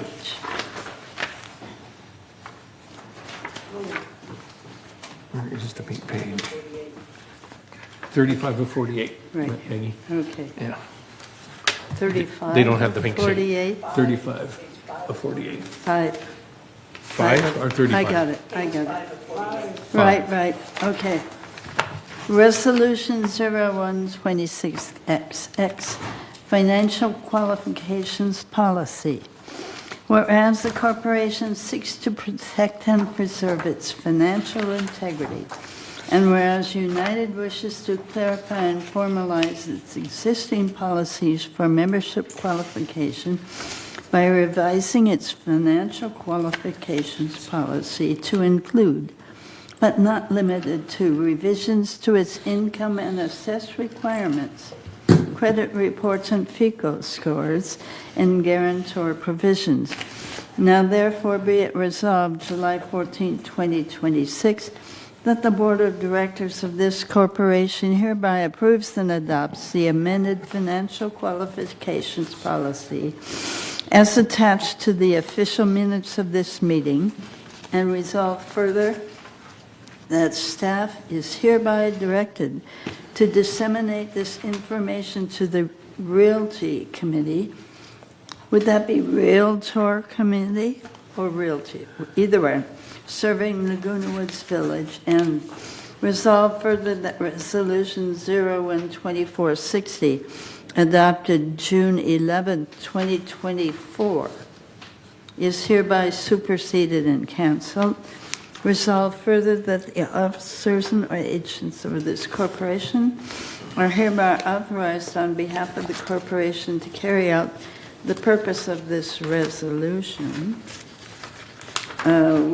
Should the board endorse the proposed resolution, staff recommends that a motion be made and seconded to accept the resolution and allow discussion to ensure that the resolution reads to the satisfaction of the board. Staff then recommends that a board member postpone the resolution to the available board meeting no less than 28 days from the post moment to comply with Civil Code 4360. Is there someone to move this resolution? I'll move it. Okay, Thank you, thank you. Elsie, is there a second? We have a second? Sue? Sue, thank you. Okay. Any questions? Yes. Here we go. Whose hand was up first? I think Sue was up first. She was, I was the, Yes. Maggie was louder. Okay, thank you. It's always nice to see you. It's always nice to see all the staff that comes before. Poor Alan probably will be dreading this Did Alan for run? next month, but he always does a fine job. When I was reading through this, it says that qualification stays the same as an income of $40,000, and then they have to meet the entry requirements of savings and the ability to match the price.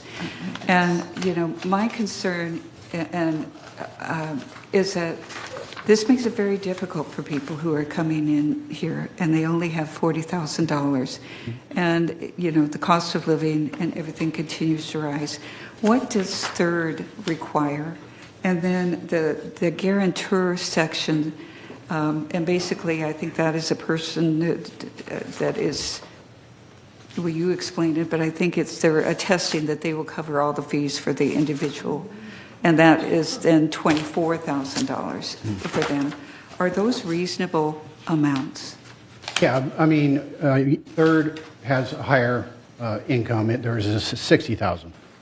So, but United has never changed. You guys have always maintained the 40. We don't see that being an issue. Sales are still solid.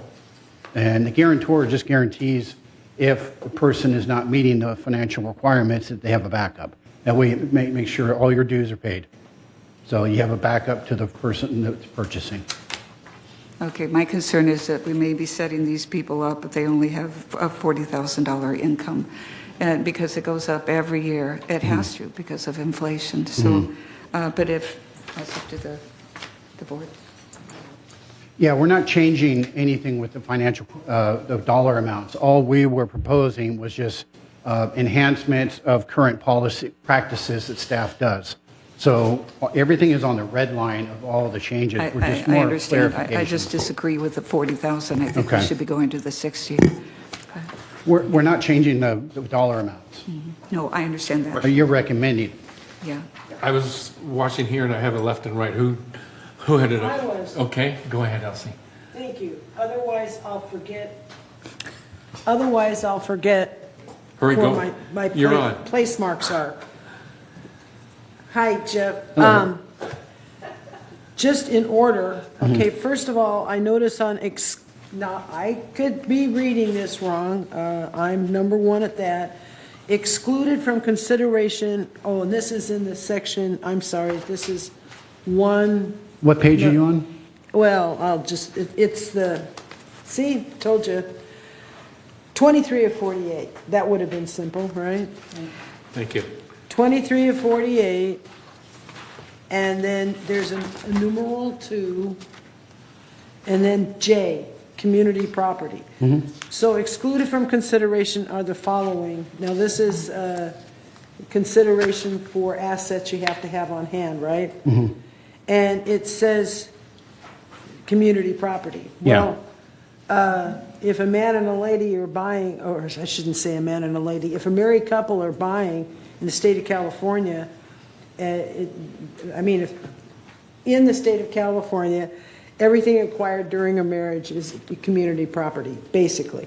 So why wouldn't we consider, say, their community, is that supposed to be there? That was one of the items that was always been in place. We never reviewed it. So we can look at it.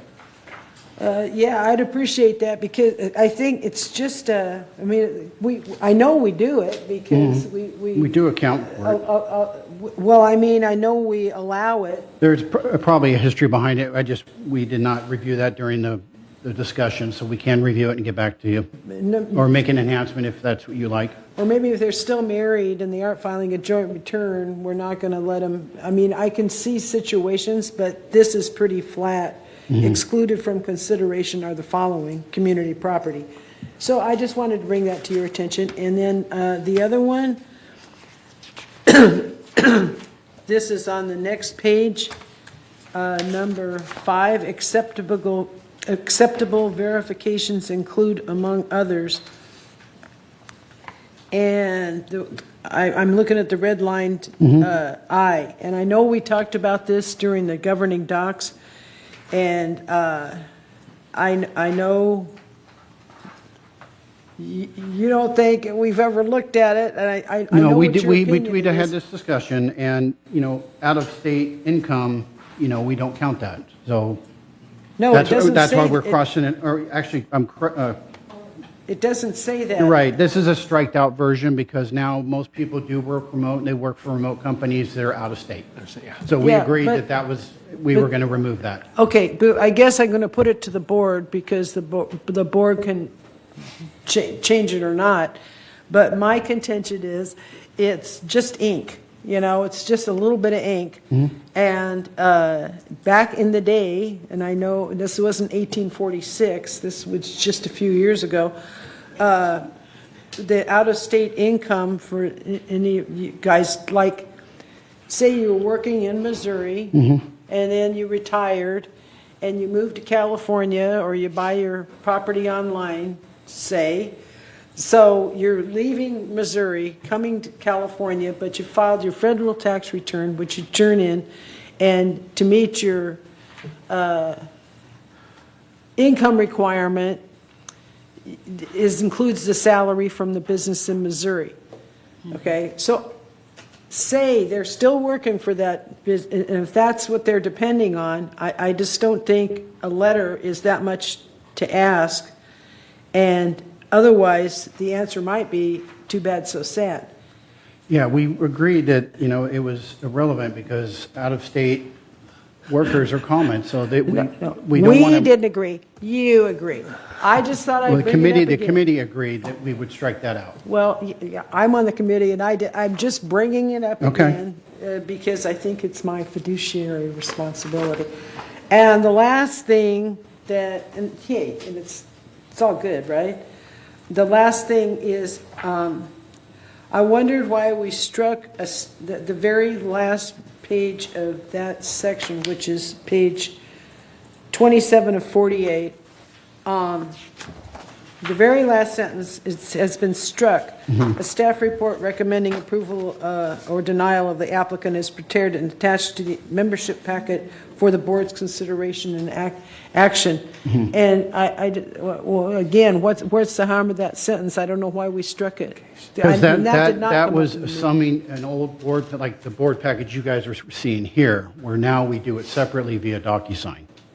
So that's why we're taking that verbiage out, because that is no longer being presented as a full staff report for you all to It review. never has been, but we as DocuSigners are signing for the board. That's Right. what we're doing. But this was verbiage speaking for the board package, which you all have in front of you today. This is separate, so that's why we're removing that. is Okay, updating our- I just thought it was a good sentence, and I didn't know why we were taking it out, but it's all good. Okay. Those are my observations. Real quick, Maggie? Okay, that last sentence on page 27 of 48 makes me very nervous because the directors spend like 1 minute on each package. 1 minute. They go only to the flagged issues. They don't have any idea what this means. Half of them don't. And they don't know how to look for it, and they don't want to do personal research on it. So if staff knows what all of this means, and staff verifies by their signature that these people that they are sending to us are, and they make a statement in the paragraph they send it, that they verify that these people seem to appear to have met all our qualifications. I don't want the whole burden of that to be on the shoulders of directors who have no financial background, no ability to check all of this. I'd leave it That's in. insulting. You know what? They do a very good job of this, Maggie. I read the reports, okay? I don't know if anybody goes 1 minute. You can't do it you can't even get it in 1 minute if you try. I think the staff does a very good job of their background checks and their financial checks. And if there's anything there, we have had suggestions for denials in the past, and I think we should go ahead. We review it. We give it our best, okay? In the years that I've been, almost 2 years, I've been signing these and going over them, I've never had a discrepancy brought up for approvals. Okay. Questions? And then if you got them answered? I've had questions. I've sent emails. They respond back and let me know where I need to look in those 60-some pages. So, Right. but I do go over them. I don't think Maggie was Okay, wait a being- minute. Let Phyllis speak real quick. She's been very patient. 3 things. The first one is, any income anyone has, regardless of what state it's in, it's going to show up on their tax returns, and they do have to give us their tax returns. The second part is, I am perfectly comfortable with the requirements of $40,000 because just because a person's income is $40,000 does not mean they don't have assets. They can still have enough assets for the rest of their life. The third question I have is about this last sentence on page 27 of 48. Yep. If that is struck out, will we still receive the summary page that we're getting now? Yeah. Thank you. Yes. Okay. All right. Ron? So why remove it? Yeah. This was stating that this verbiage was that the package has to be presented to the full board, which is that's something we no longer do. So that's why we're taking this out, because for the board's discretion and action, this verbiage was for an original full board review. No. So, For the committees. 3 representatives of the board Right. approve it. And by board, we mean those representatives. Therefore, it stays. right, but this is, again, the verbiage was for this being presented to a full board package that would be shown today. That's how we interpreted this, so that's why we struck that line out. We could certainly clarify the language to indicate that 3 designated representatives of the board. Yeah, we can do it that way if There that's we go. easier. Right, right. Yeah. Solution, Okay. thank you. We can do it Thank that way. you, yeah. Yep. Paul? Just when you're ready, we have one member coming on Zoom. Okay. Okay. Are you ready? Yes. Okay, give me 1 second. We're going to Manny Robledo. Give me 1 second. We have Manny one member coming. Robledo. Hello, can you hear me? Yes. Yes. Can't see you. Good. but- I support the $40,000 one because a lot of people have, as was said earlier, significant assets, and if your house is paid for, you don't need a lot of money, so maybe they don't draw out of their 401k or what have you, and on their tax return they may not show 40,000, but they could literally pay for it, out of cash. They don't need income. In fact, I think, I know it's kind of late, but the board I always thought that the board may consider like $1 million. If you have more than $1 million in assets, then you don't need income requirement. But anyway, just something to consider. Thank you. Thank you, Manny. Okay. Should we vote for this? Yes. Please. Yeah, it's been moved and seconded. We discussed. Now we need the screen already.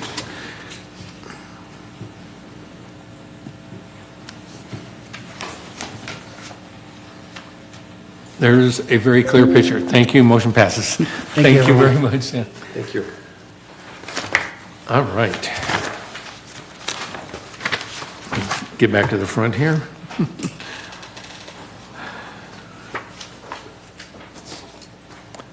Are we at 12B? Okay, 12B, we need another motion.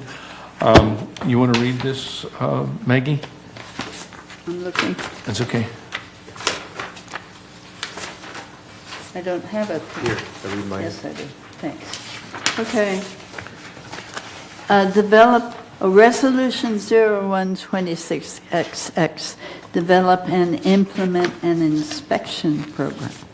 Whereas weather forecasts indicate a high likelihood of wetter than normal winter later in 2026, increasing the potential for moisture intrusion and other weather-related building deterioration. And whereas the board recognizes the value of implementing preventative maintenance measures to identify and address building envelope deficiencies before they develop into more significant restoration projects. And whereas staff recommends approval of an unbudgeted operating expense of $50,000 to develop and implement an interim inspection program focused on higher risk buildings, whereas on May 26, 2026, the United Finance Committee reviewed and endorsed the recommendation to approve the proposed inspection program and associated funding. Now therefore be it resolved on June 9, 2026, the Board of Directors of United Laguna Woods Mutual hereby approves an unbudgeted operating expense of $50,000 funded through the operating fund to develop and implement an interim inspection program, and due to the urgent nature of the program, waiving the standard procurement process and authorizing staff to award a single source contract to a qualified licensed contractor consultant, and resolve further that the officers and agents of this corporation are hereby authorized on behalf of the corporation to carry out the purpose of this resolution. I move this resolution. Do we have a second? Thank you, Jonathan. You've been quiet.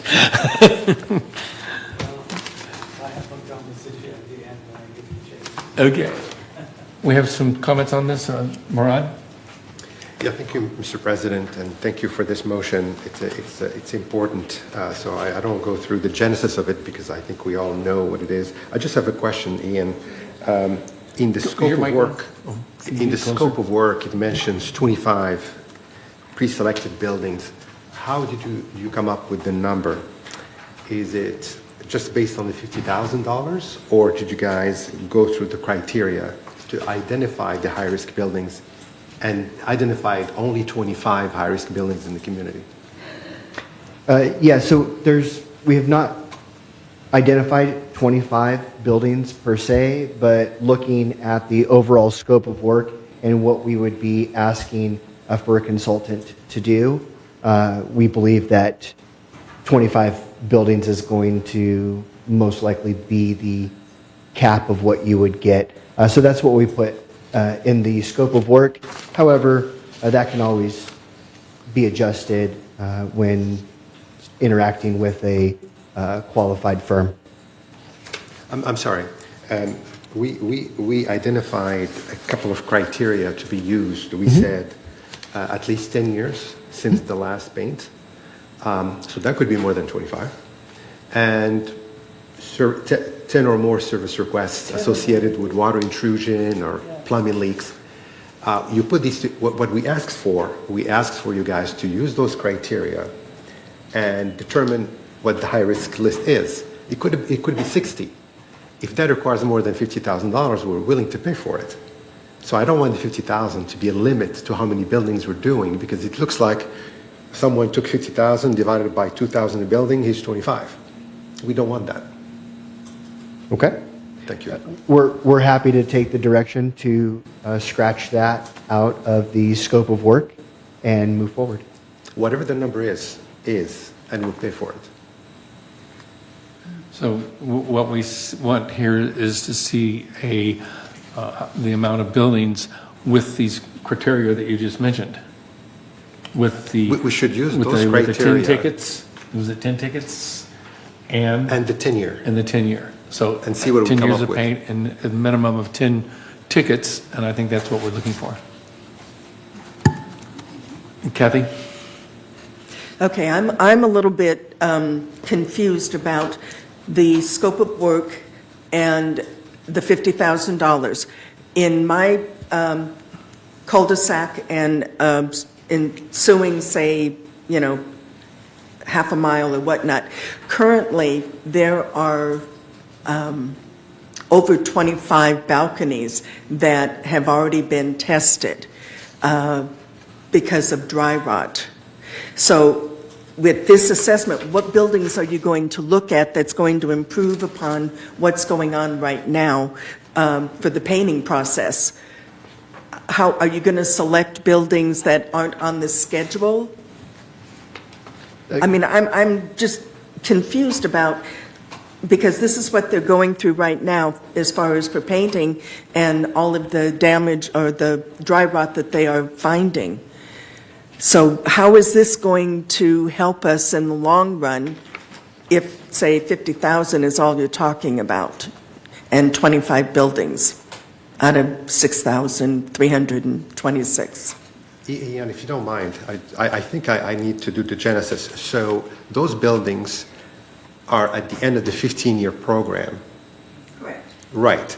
We are saying that given El Nino coming up, and that's going to be a major event that's going to cause damage restoration costs to skyrocket to more than $2 million. We're saying we should not allow buildings to go 15 years before we inspect.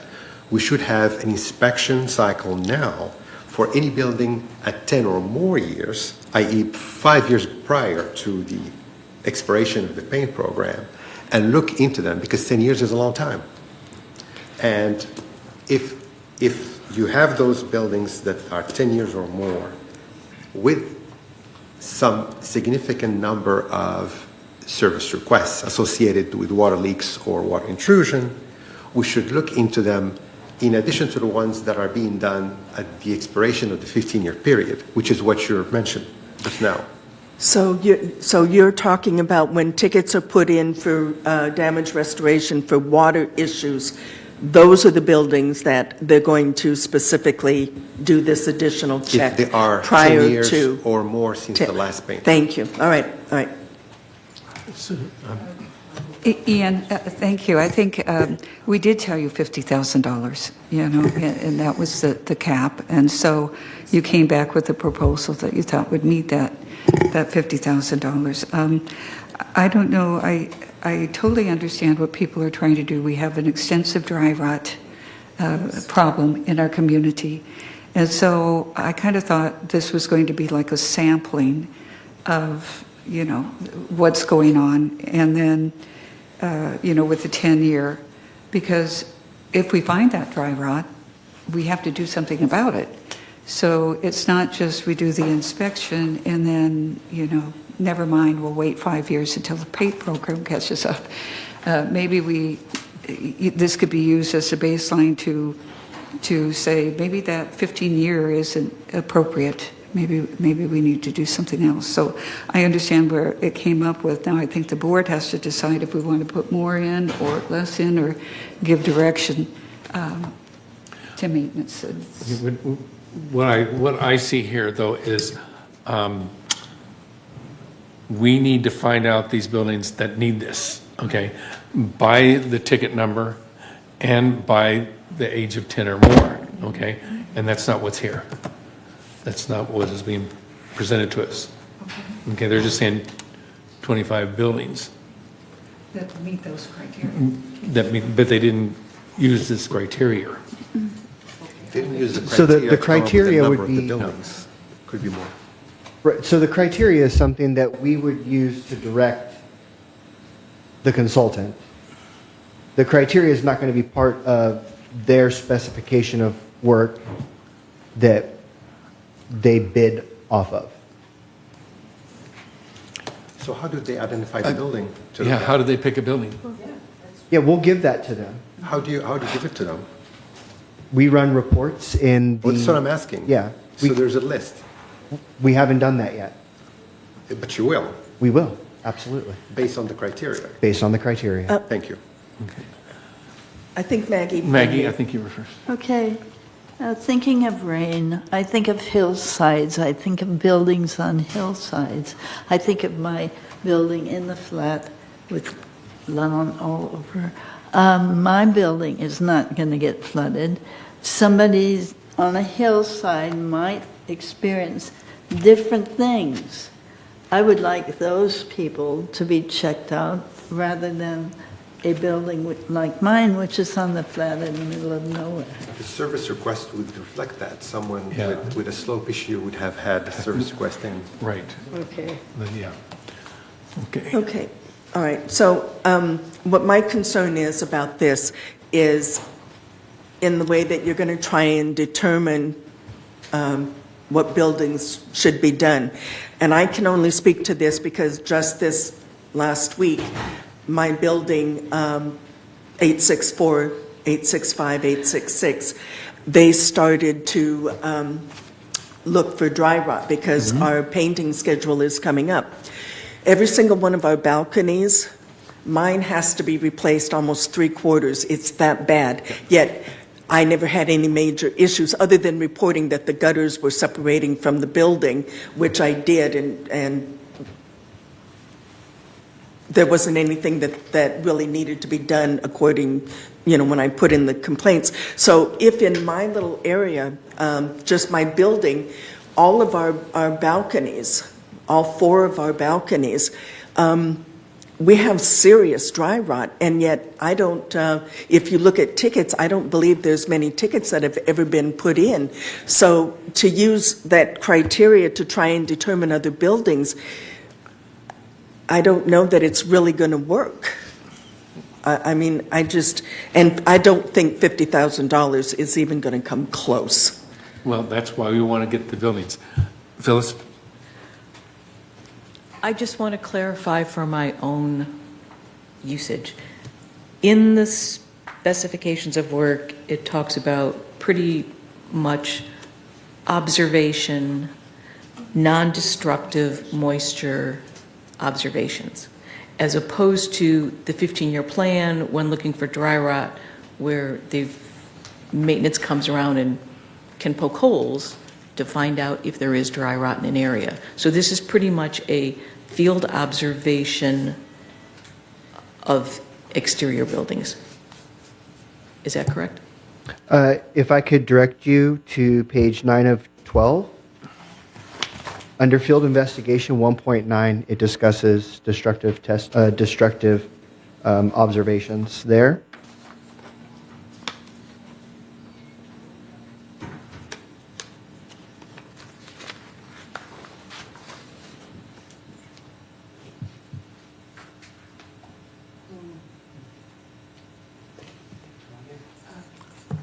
Phyllis? I was So, reading it. I'm sorry. Director Kesby, maybe you can help me out on this. We have the current project that's going on to find dry rot, correct it, and then paint. What happens next if the evaluation under this finds a porch that has significant dry rot, or finds 20 porches that were going to be found anyway during our process that's currently going on? What happens next? What happens next is we want to mitigate it, because if you do nothing right now and wait until the 15-year is up, you are extending and making that cost restoration, the damage restoration cost a lot higher. So by early identification, there are mitigation measures we can take now ahead of the El Nino storm to make the overall cost lower at a later date. It's essentially a preventive program, like going to the dentist for teeth cleaning so you don't get a crown later. This is what we're doing. We're not going to do all of the work that gets done typically at the end of 15 years in the prior to paint program. We're not doing that. We're just looking at significant issues that can be mitigated now, as opposed to doing nothing and allowing the issue to get worse once the El Nino comes in. Kelly? Thank you. How many, with this program that's going on right now for the painting cycle, how many buildings and when did it start that we started researching for dry rot in the paint program? When did it initially start? This has been an ongoing program for many, many years. It's part of the not painting new. process. Okay, so, and I understand that. When my building was painted before, no one ever checked for dry rot. And I believe my building was painted in 2011 or something like that. Yes. So that's why I'm up for the cycle now, and pretty much my entire balcony has to be replaced based on what they've found, and my other people in that same area. But if you were to come by and actually look at the building, you couldn't tell there was any kind of an issue. So I understand what you're saying as far as this is to locate other things, but what exactly are you going to start looking for? And if you find it, whether it's on a 15-year cycle to paint, we will have to address that problem right away. So we are going to incur more financial responsibilities in fixing those units. So what's the purpose of just trying to do 25 buildings because of the possible rain, El Nino, whatever, by the end of the year? I'm just a little concerned at what we're really trying to obtain, if just based on what I've seen recently and what's going on in my cul-de-sac. I'm not sure. Section 111 is very clear as to the kind of issues that can be identified and dealt with.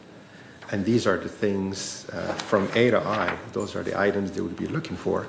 And all of them are major issues that can be mitigated ahead of the storm, so we're saying.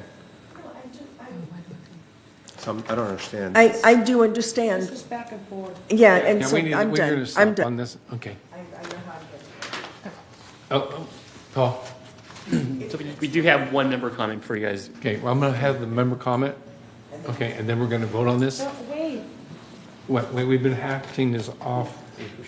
Elsie, we're drawing things out. We have 20, we have 30 minutes left in our It's just hearing. she got two turns and I didn't get any. Well, and I had some Okay, pretty member bad comment, stuff. and then I'm going to let Elsie speak. Yes, Mr. Rader. The proposal has great merit. I think we're confusing two things. Me too. One, the proposal is put forth, as I understand it, to mitigate immediately things that may occur because of the rains coming. But what if we put that aside for a minute and we go with what the thing is also trying to address, which was just stated, finding dry rot and trying to get to it more sooner, budgeting more money towards dry rot. So I think from my perspective, I think that's the most important thing. Now, with regard to the oncoming rains, we have had experience with excessive rain in the past. My thought is, because this was initially proposed to mitigate things before the rains come, maybe we should ask maintenance to tell us what additional de novo new things occurred besides dry rot, because we know it's there, that we could have mitigated because of the rains coming. For example, I'm not an engineer or whatever, but it occurs to me we have roofs that lead to leaks. Maybe we should be looking at some of the roofs. Is there a way to do that? That's just one thought. Do you see what I'm trying to separate? I agree with the proposal, and I think it's being brought up by Kathy and others, that we want to do something about the dry rot. But I'll guarantee you this, you go looking for dry rot, you're going to find it. And if you find it, the way this is going to work is you're going to have to put this out for bid. It takes time. Then the proposal, what they're going to do, by the time you get this all done, you're going to have, the rain. One of the rain's supposed to come November. You're going to have only, 3 months to do all these repairs you just uncovered? We're going to do it anyway, and we should speed it up. If you're going to do this, change the tenor of it. Ignore the rains. Let's come up with a proposal that will speed up exactly what Murad was saying. If the building hasn't been inspected within, 10 years or whatever, let's find those and speed it up. And then if you need to address the oncoming rains, find those things that might occur because of the rain, not because they caused additional damage to already existing dry rot. I hope I made my point clear. Okay. Any final? Elsie? No. Good? I have someplace to be at 1:15. I know. Right. So, do we vote on this now? Yes. Let's take a vote.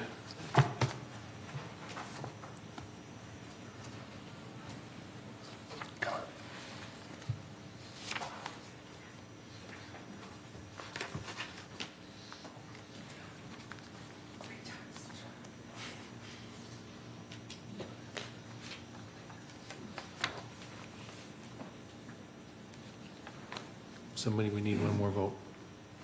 Waiting on Anthony.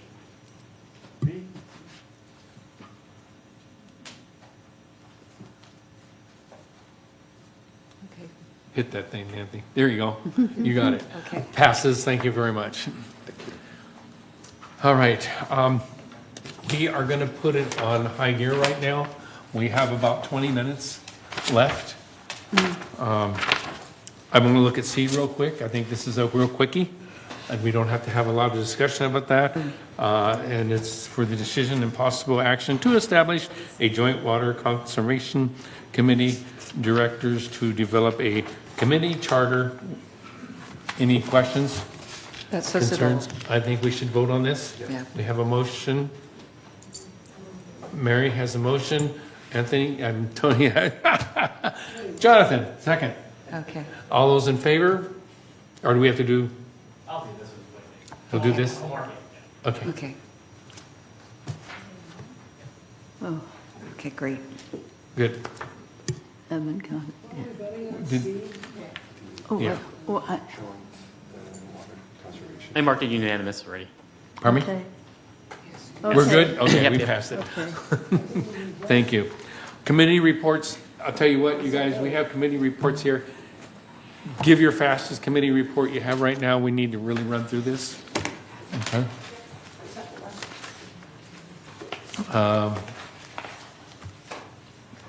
Murad, you're on deck. This is going to be long. Yeah. I'll make it very quick. Okay. Changing of the guard. Well, in front of you, you have the income statement for the 4 months ended April 30, 2026. It shows total revenue of 21.6 million and total expenses of 19.4 million for a surplus of revenue over expenses of 2.2 million. About 555,000 of that is operating, and 1.6 million has to do with reserves. Next slide, please. Here you are looking at the operating fund only. It shows revenue of 10.3 million, expenses of 9.7 million for an operating surplus of 599K. If you do remove depreciation, you end up with the 555,000 surplus that I mentioned in the previous slide. 3. So here you have the 2.2 million at the bottom of the actual column, at the bottom, $2,191,000. And that surplus is way ahead of budget. Budget has 948,000. We have 2.2 million. So we have a positive variance of 1.2 million. What does that mean? Last month, it was 1.6 million at the end of March. And now it's down to 1.2 million. It means that we are doing more work, especially out of the reserve. We're catching up. There's still work to do. For example, we're doing more work on the paint program and prior to the paint program, but we're still in the hole. We still need to do more work out of the reserve to catch up. Next slide, please. This shows it quite well. The materials and supplies and outside services are both reserve items.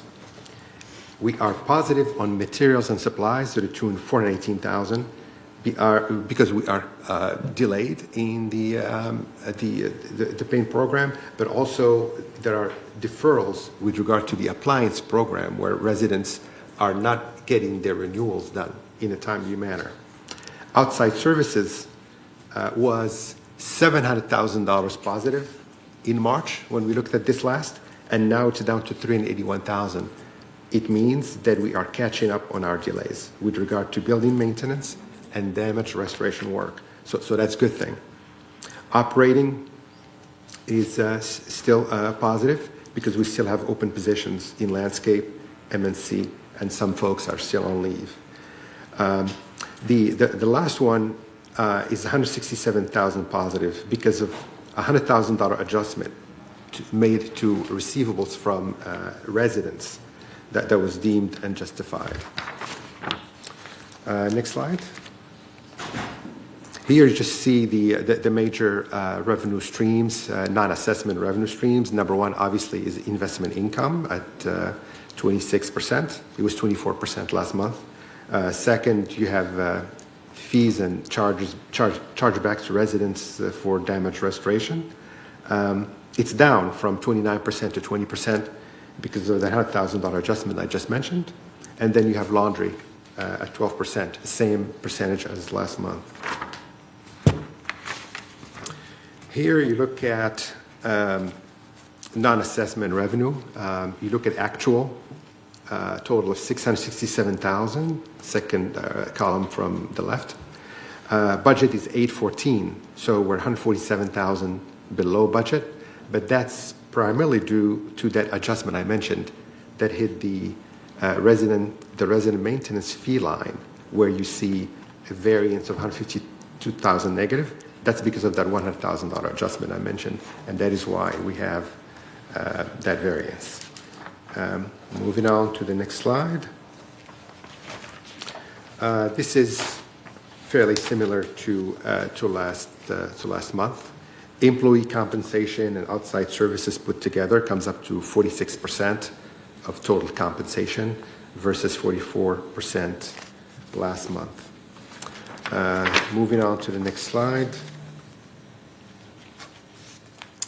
Here we have total expenses, $19.4 million at the bottom of the second column from the left, which is 1.5 million below budget, as you can see, and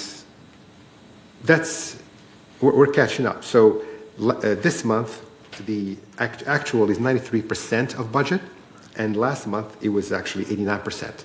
So we are still delayed. We still have work to be done, but we are catching up as compared to the month before. So that's good. Here we have the contingency and reserve fund. You see at the bottom, 14.7 million at the end of April. It was 15 million at the end of March. So the reserve is dropping because we are expending more. We expended $1.7 million in just the month of April, which is definitely an acceleration compared to the prior months. So work is getting done at a faster clip, but we're still delayed. And then here you see the reserve and contingency. We're sitting as of April at 15.6 million. So the reserve is doing well. We continue to replenish it, both the reserve and the contingency. And we are striving to go to that black line, almost 17 million, which is our average reserve balance over the last 5 years. And here, this is the last slide. You see the resale activity, it's down. So when you compare the first 4 months of 24 versus 25 to 26, it's dropping year over year. So the number of resales is dropping, but the average price per unit is going up. Not as fast as from 24 to 25, but it's still going up 25 to 26. And while resale activity is down, rental activity is up. And our rental percentage is 14.3%. And that's my report. All right, thank you very much, Murad. Okay, like I said, when we go through these, please give us a brief as you can.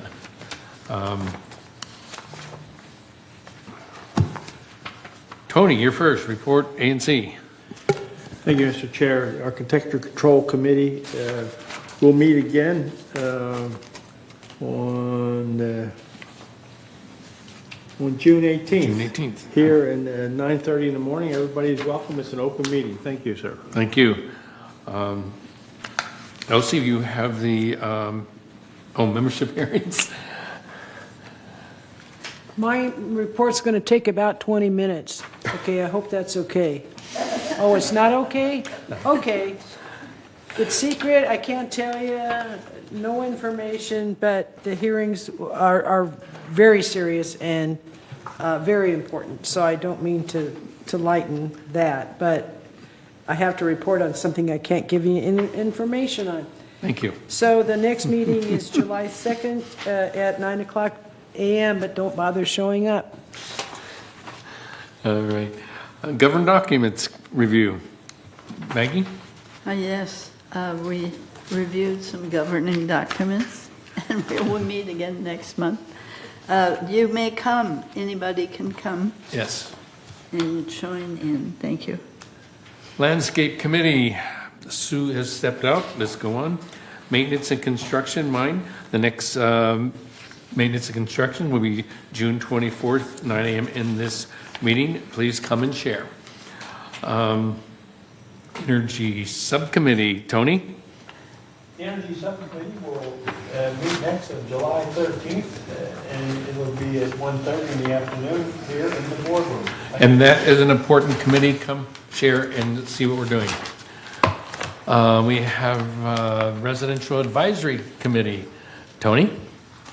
Thank you, Mr. Chair. Resident Advisory Committee happens this Thursday in the Elm Room at 4 p.m., and there's no Robert's Rule, so come and let us and talk to us. Thank you. All right. GRF committee highlights.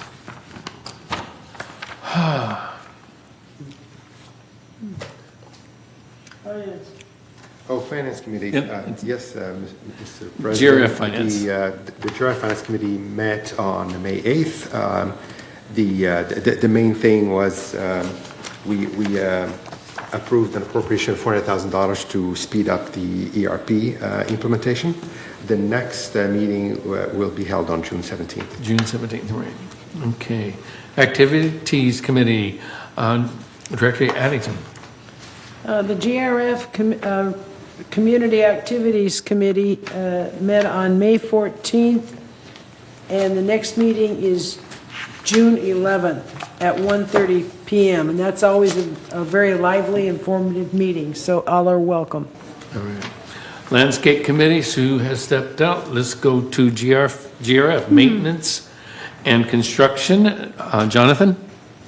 We met on April 20th, and the next meeting is at June 20th tomorrow at 1:30 p.m. Please join us. Okay. Space Planning Ad Hoc Committee. We're going to meet one of these days. We're still to be determined. We will make it eventually. Sure. Mobility and Vehicles Committee, that would be Tony. Thank you, Mr. President. Our next meeting is on August the 5th at 1:30 here in this room, and it's an open meeting. Please come and talk to us. Okay, here's a little add-on to Director Kathy on Broadband Committee. Okay, on broadband, we met on May the 28th in a special open meeting.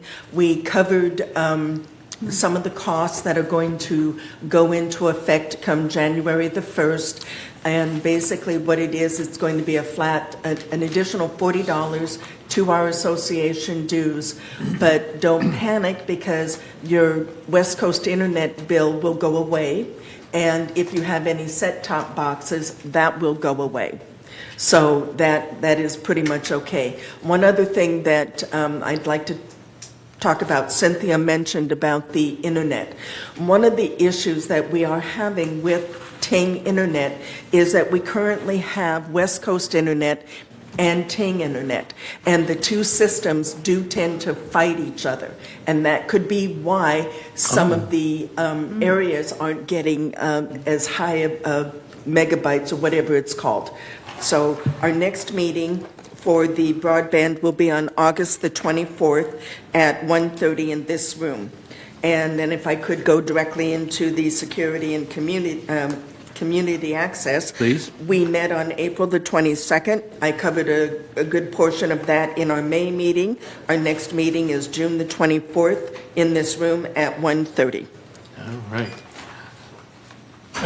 Laguna Woods Village traffic hearings met on May 20th, 2026, and the next hearings are on June 17th and at 9 a.m. And that's by appointment only. Thank you. Okay. Tony, you have the Disaster Preparedness Committee? Thank you, Mr. President. Yes, it's a very active and meeting. It's open. Please join us on July 28th at 9:30 a.m. in this room. Thank you. Okay. We have IT Advisory Committee. Jonathan. Well, excuse me. The future is here for sure. The IT, we met on May 29, and the next meeting to be TBD. Please join us. Okay. Energy Ad Hoc Committee. Kathy. Okay, so we had our second session on May the 18th, 2026. A couple things that were talked about that are going to be brought up at the next meeting on June the 30th is balcony solar. That you can actually put on your balcony and run some of your stuff in the house to help alleviate your electric bill. And we also chose to take out the word charter. And so for now, that's basically it. Okay, thank you. That's important stuff coming up. Land use ad hoc, that would be Mary. The group finalized the mission statement and the scope of work. Just half a sentence on the mission: to advise the Golden Rain Foundation Board on the condition of currently available or underdeveloped land within Laguna Woods Village. And the next meeting is to be determined. Okay, the next meeting is June 26th? Is that right? Actually, yes, that's what's on my calendar. I didn't Okay. see it in here, so Okay, I yeah, wasn't sure. June 26th, okay. At 10 a.m. That's an important meeting. Come and get educated about what we have around us. Water Conservation Committee, that would be Sue? We're meeting on July 30th at 2 p.m. in the boardroom. Okay. Sue, would you like to go back? Do you have anything about the GRF Landscape Committee, or should we? Okay, thank you. Okay. We did that. Future agenda items. Anything sticking up in the air? Yes, Yes. different, totally different. You're welcome to come to Robert's Rules Club on the first Monday of every month, and we meet right beside the PAC office. Just make a little left there, and we meet and discuss all kinds of important stuff. Thank you. All right. Director's comments. You have 1 minute apiece. Terry, would you like to say anything? No. Mary? Oh, sorry, yeah. Mary? No comment? Jonathan? Yes. First of all, I want to say I'm very, very happy to see so much collaboration and improvements made on a monthly basis throughout this entire board on both sides of the aisle. And the transparency is tremendous.